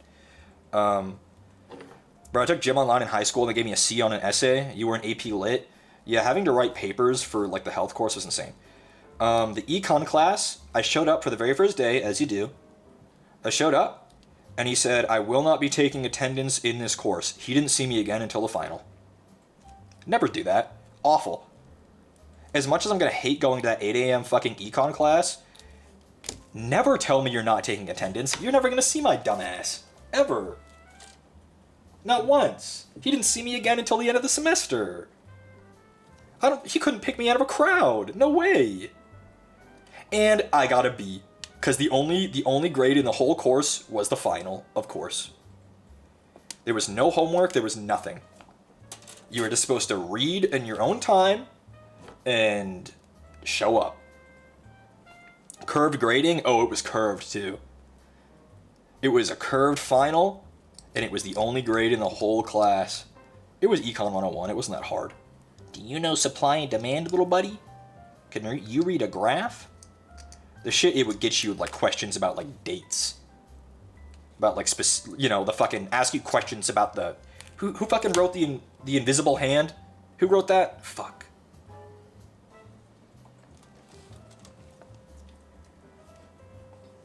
The invisible hand. Asking specific questions about that shit? Yeah, you'll get me on that one.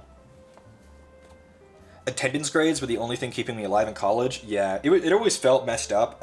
Attendance was rarely graded for me, but it was always like in the syllabus, like if you miss more than 3 classes in this semester unexcused, you fail automatically. That shit kept me honest. I lived on campus and it was way easier for me to show up, and I still wouldn't have shown up for most of my classes otherwise.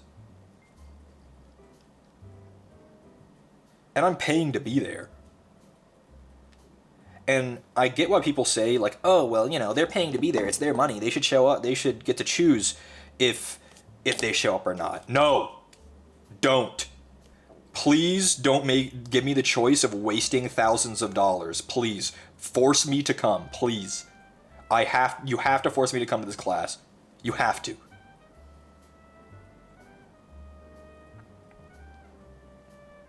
You have to do it. This is too expensive otherwise. You cannot give me the option of not showing up. Do not make it an option, or I won't do it.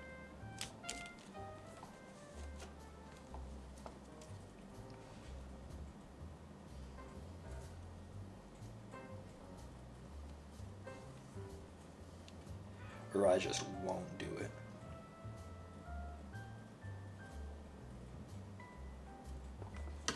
I'm looking for a bolter with... There it is.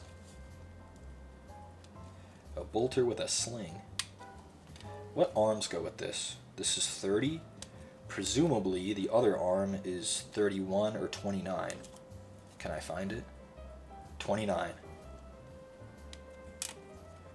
I'm deviating from the instructions and give this guy a different pair of arms because it gives some more variety. It's a bolter with a sling, but it's not like slung over his shoulder, it's hanging. That's fun. Most of our professors were kind, blah, blah, blah, blah. Thankfully, most of my professors were kind. Figures in a major that produces social workers, therapists, so if I had to miss for any reason, as long as I emailed them, I would be very understanding. Mine also generally were like that. It would just be like, if you just didn't show up with no word prior or post, ever, like if you did it like 3 times, like, yeah, that's it for you, buddy. That's it for you. The professor's time is valuable too, even though you're technically paying for it, whether you show up or not. And presumably your loans and or own money is valuable. Your time is valuable. Don't waste all the money you spent not going to class. I had a professor who said if we were a minute late, he would consider us absent. That is evil. That is evil. That is an evil man. I know we talked about my agnostic heaven. He won't be there. He'll be in hell. With the gays, apparently. You guys seem to want to go. A lot of the gays go like, yeah, let's go. Maybe it's chill. You ever think about that? What if it's chill? Like, what if most people have hell wrong?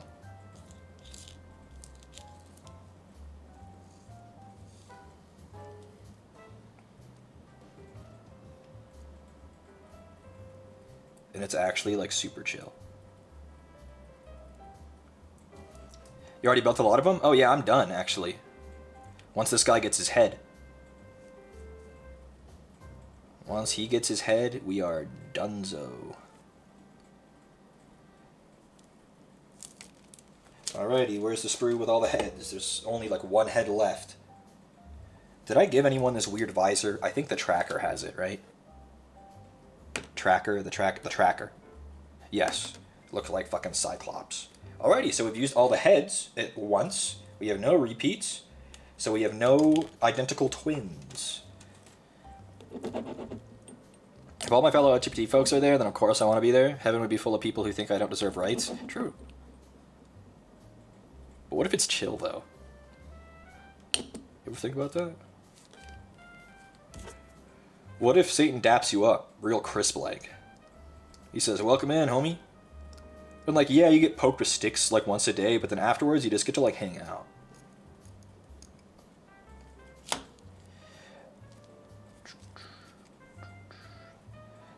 Yeah, and when a professor would tell you specifically, hey man, today we are checking, you know, tomorrow I will be doing attendance or whatever, or they'd email or something, thank God for them.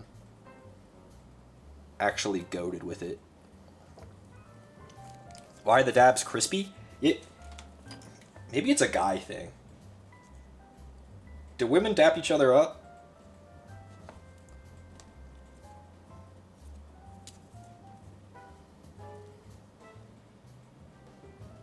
Not really? No? You're missing out. Missing out.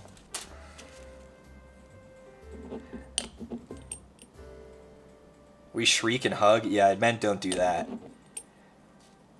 Do you guys like nod at each other? Do women nod up and down depending on the context of who you're seeing and where? Do you like nod? You know what I'm talking about, fellas. All my fellas. The nod.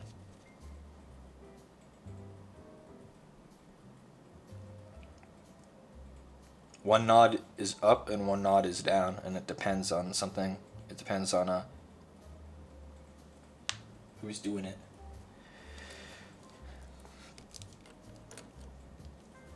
Like high nods, yeah, but like men, at least they used to have like a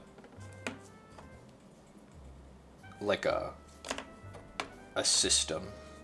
All the scouts are, almost all of them are yelling. I kind of want this guy to have a not yelling face, but I think he might have to have a yelling. Oh, no, this is a not yelling face.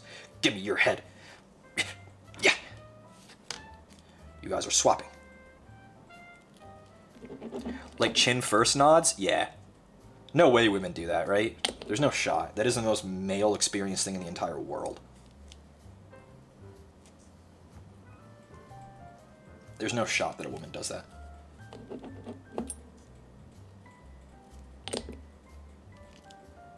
Like you see your homie in the hall and you nod up for like what's up, or down to like acknowledge like respect depending on where you guys are. You guys are in like the chain of command. Down is respectful and up is if you nod up with your chin.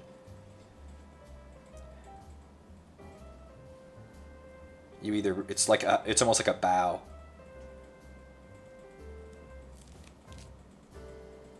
Oh, this guy needs shoulder pads. Goofy racer didn't give him any freaking shoulders. There we go.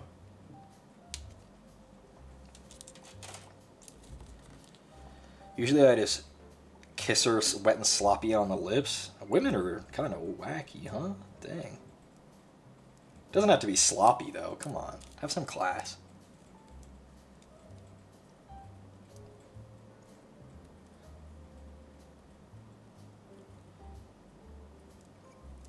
Yeah, if you nod up, like your head, like up, it's like a what's up. And if you nod your head down, it's like a deference thing. Men are we're like wolves without the cool part of being a wolf.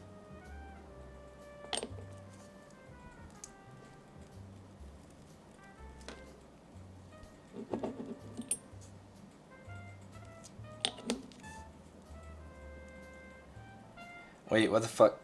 Is that why people nod at me? I just wave back? I mean, in my experience, I mean, it was more of a high school thing. Grown people don't do this. Nobody cares. Nod up is what's up, and nodding down is like a polite or respectful thing. Yeah. But you would almost always nod up. In high school, when, you know, everyone's still learning how to be social, we would really exaggerate it too. The nod up would always be really exaggerated, so nobody would catch you nodding down to a homie. You nod down to a fucking teacher. Or your dad. The lone wolf hunts alone? Yeah. Isn't it sad? So many wolves out there hunting alone, without a pack. I can never say the word pack or read the word pack, but mostly say it without thinking of the World of Warcraft, Warlords of Draenor, Hellfire Citadel End of Raid cinematic, where Archimonde, defeated, sends Gul'dan to the Black Portal, and Gul'dan is not very happy about it, but Archimonde says, Gul'dan, you made a pack. But he says pact, but it really sounds like he says pack with like a CK, and yeah. So every time I hear it, I go, made a pack. Look it up.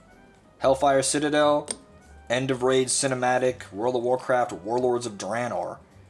Archimonde lifts Gul'dan up via magic and shoots him through the dark portal, the Black Gate, and it sounds like he says, Gul'dan, you made a pack.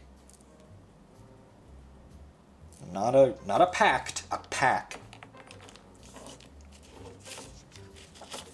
There's this little backpack that I think goes on their butt, but I'm not seeing it anywhere in here. Where does this go? Like, they all have a spot on the back of their belt that looks like where this should go.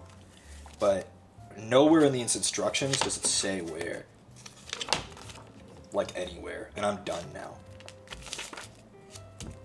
Okay, no. This goes... Haha, it says it on the back. This goes on top of their power plant.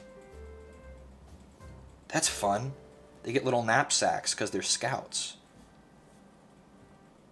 I won't give it to all of them, but a couple of them will have knapsacks. What else goes on the back of their belt? They have pouches, a scope. I'll give 3 of the knapsacks. That seems like a good enough.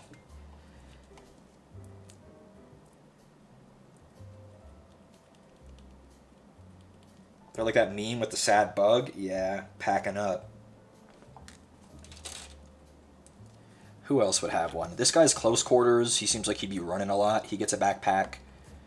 I think this guy with the grapple hook, he'll get a backpack.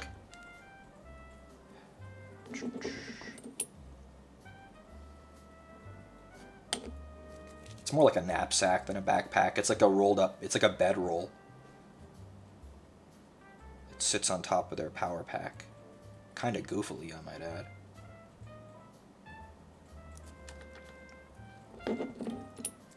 Those are real small? Yes, sir.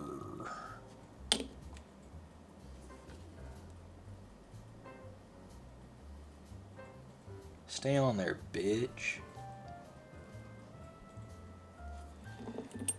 I've talked about it before. Sometimes I feel bad for saying that word, and I don't feel like I should. In that context, what was wrong with that? That was fun. It was fun to say that. Am I testing the waters of the new friend to see what level of memer they are? They did not appreciate the bug with the rucksack? No! Not the bug with the rucksack. Emily's thanks for gifting, Van. Okay, one more knapsack haver. Who will it be? Who else do I feel would have one of the rucksacks? One of these dumbasses is gonna get it. I think maybe the guy with the shotgun. This one. The bug with the rucksack is literally me, though. All the talk kind of makes you forget that I was assembling things. That's why I like this. I don't like... It's hard for me to do just normal just chatting with you guys staring at my face and I'm just talking, but it's easy when I'm assembling something. Okay, let's get pouches and grenades and shit to give them. To go on the back of their belt. This is like a grapple hook and a grenade. I think the guy with the grapple hook would have this. It's an extra grapple in case, you know, the other one breaks or he uses it.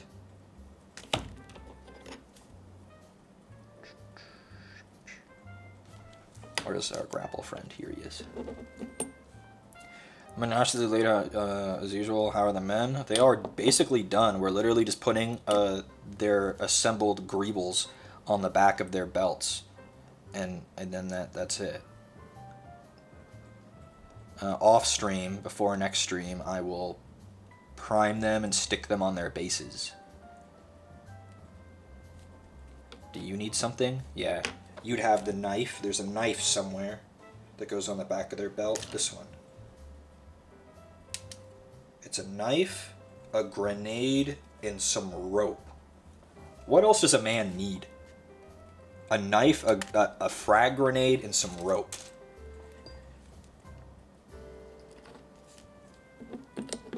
You can't convince me a man literally needs anything else besides those things. A woman to share it with? What do you think the rope is for?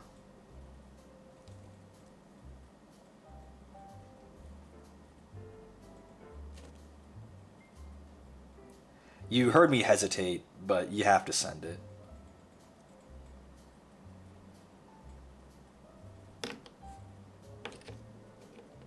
Consensual rope. 95 cents per foot at Home Depot? Yeah, bro. 2 for 1, 75 cents a foot at Walmart. You can get some rope. A red-blooded man is only going to do one thing with that rope. And it doesn't require anyone else. True men.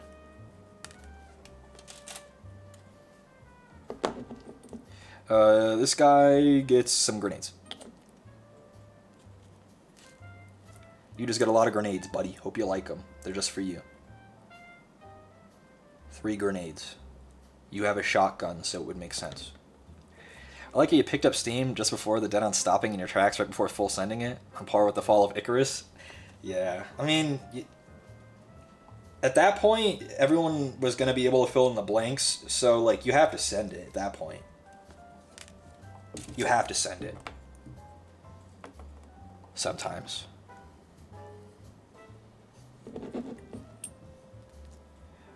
I have a lot of different skin color paints that I never get to use, so I'm kind of excited about these guys, because I actually have to paint faces. They have no other skin showing, but they do have little faces. So... Any other greebles? Any other greebles to go on their little butt? Some pouches? Yeah, you can just get a bunch of pouches, buddy. You hold all the fruit snacks in there. I like imagining scouts as like a bunch of little guys on field trips, because scouts is such like a juvenile thing.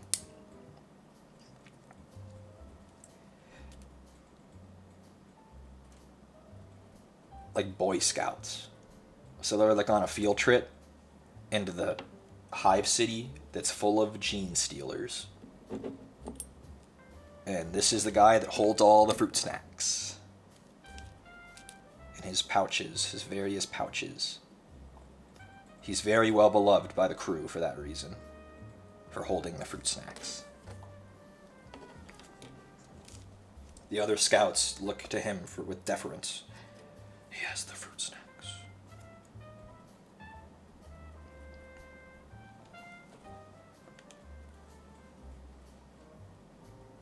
Okay, so that's all the greebles on that sprue. Time to move on to the other ones. We have some repeats. More grenades. Do you get grenades? You're the sergeant. I think this guy, the guy with the heavy bolt. No, he wouldn't get grenades. His hands are full. You don't get anything. The sergeant would get grenades.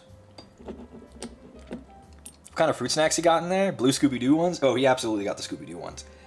No Boy Scout group would be caught dead without the fucking Scooby-Doo fruit snacks.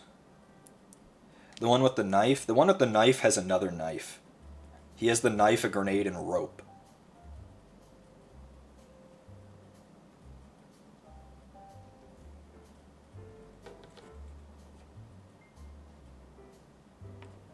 This guy will get pouches. He'll be the other fruit snack haver. Where are the pouches? There they are.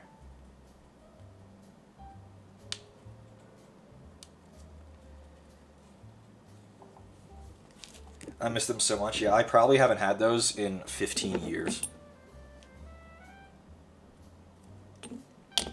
I vividly remember eating some. Well, one of the times I remember eating them, talking about the original Borderlands coming out. We had just seen the trailer, waiting for the bus to come get us after school in like the 4th grade.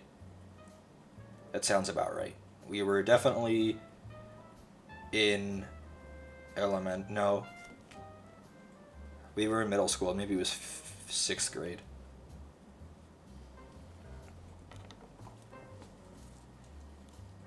Okay, who still needs greebles? Heavy weapons guy needs greebles.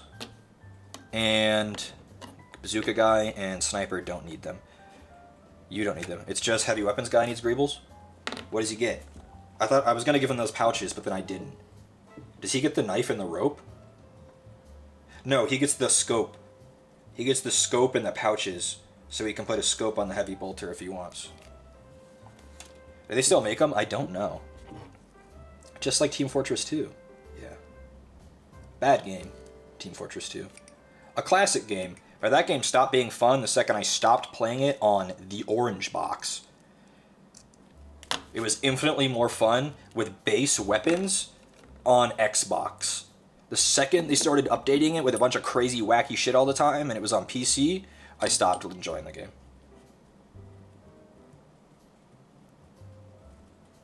It was the most fun at its most pure on the orange box.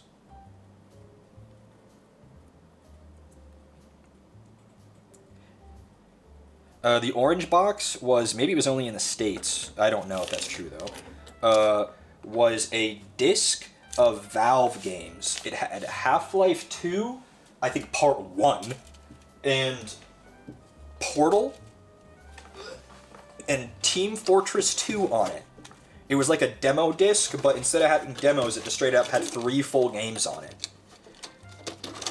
And you could buy it for Xbox. You can still buy it on Steam. There you go. So yeah, Connor and I got it on the Xbox 360, and it was very fun to play the. It's vanilla TF2 because it was before the time of patches. There were no patches. It was just the base game, and that's the first time I ever played Portal and Half-Life and TF2. It was on the orange box, and TF2 was literally the most fun then on the orange box on console before everyone knew what it was. And they added all the shit to it. It was not fun then. It stopped being fun. It was fun, it was pure.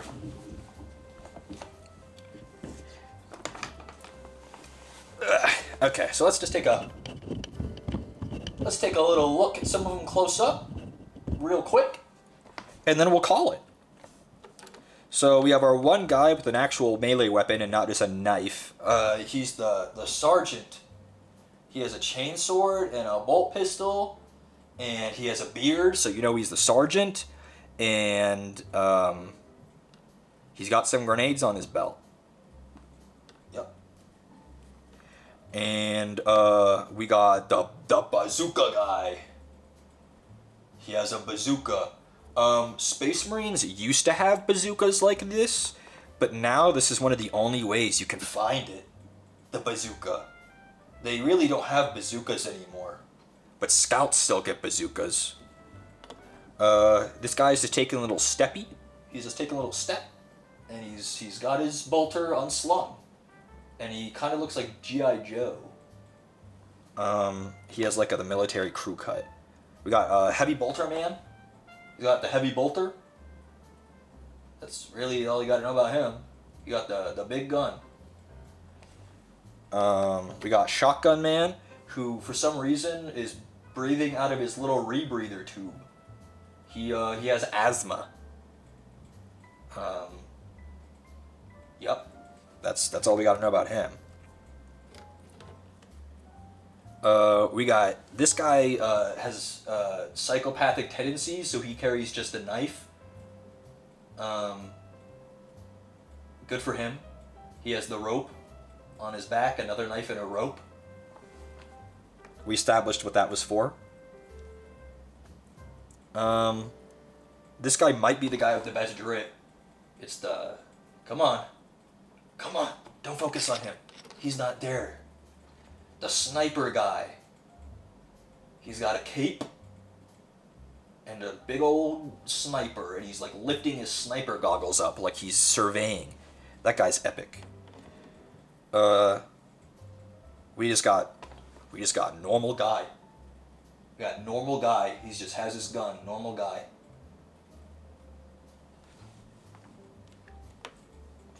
Then we got a guy who heard, I think it was Skill Up or someone, or maybe it was Video Game Donkey, say, come on, camera, you can do it. I haven't been doing it. There we go. Who heard Video Game Donkey say that every game is better with a grappling hook, so he just brought one into battle and a knife. Good luck. Good luck. Good luck with that one. I don't know what you're doing with that, but, good luck. And then we have the fruit snack carrier, the tracker. He has his iPhone that he's playing Subway Surfer on, and he's pointing, saying, "Don't worry guys, I saw him go that way." And then he immediately goes back to Subway Surfer and fruit snacks. And, that's the squad. I will prime them off stream and put them on their little bases. They get their teeny little scout bases. Do I have a Space Marine on my desk? No. I'll get one though. Have to go grab one. That's not a fair comparison. He's on cork. There we go. Here's a Space Marine and a Scout base. For reference, it's maybe 5 or 6 millimeters less in diameter.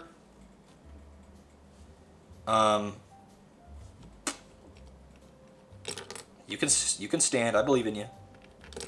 Maybe another one. Maybe one who's more even. No, not the heavy weapons guy. Maybe you. Can you stand up? Ooh, close. Close. Okay, what about the sniper? He's got a nice, solid, low weight stance, low center of gravity on him. Ooh! And there's a size comparison. A scout is maybe 80% of a Space Marine. They're mostly just a Space Marine with a few of the extra organs added, and they don't have the armor yet. They're like most of the way to a Space Marine, though. Because they've been inducted into the ranks, they just haven't been fully accepted yet. So yeah, those are the Scouts. I will be painting them up as Imperial Fists, just like the Space Marines, whenever we paint them.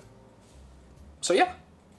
I will now unplug the capture card, and we will decide what we are rating.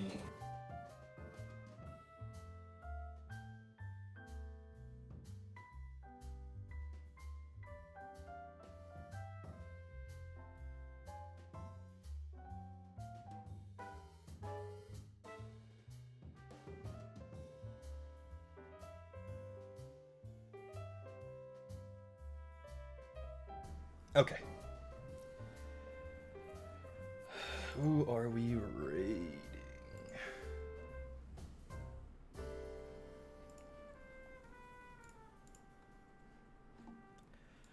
Hazumi it is. No one else is live. Looks like it's Hazumi. I hope she doesn't think it's weird that I raid her all the time, but she's literally the only one who's ever live after me. Ever. So bye everybody. Thanks for hanging out. I think her subathon might still be going. Bye. See you guys Friday where we paint these guys. Not all, God forbid, not all of them. Bye.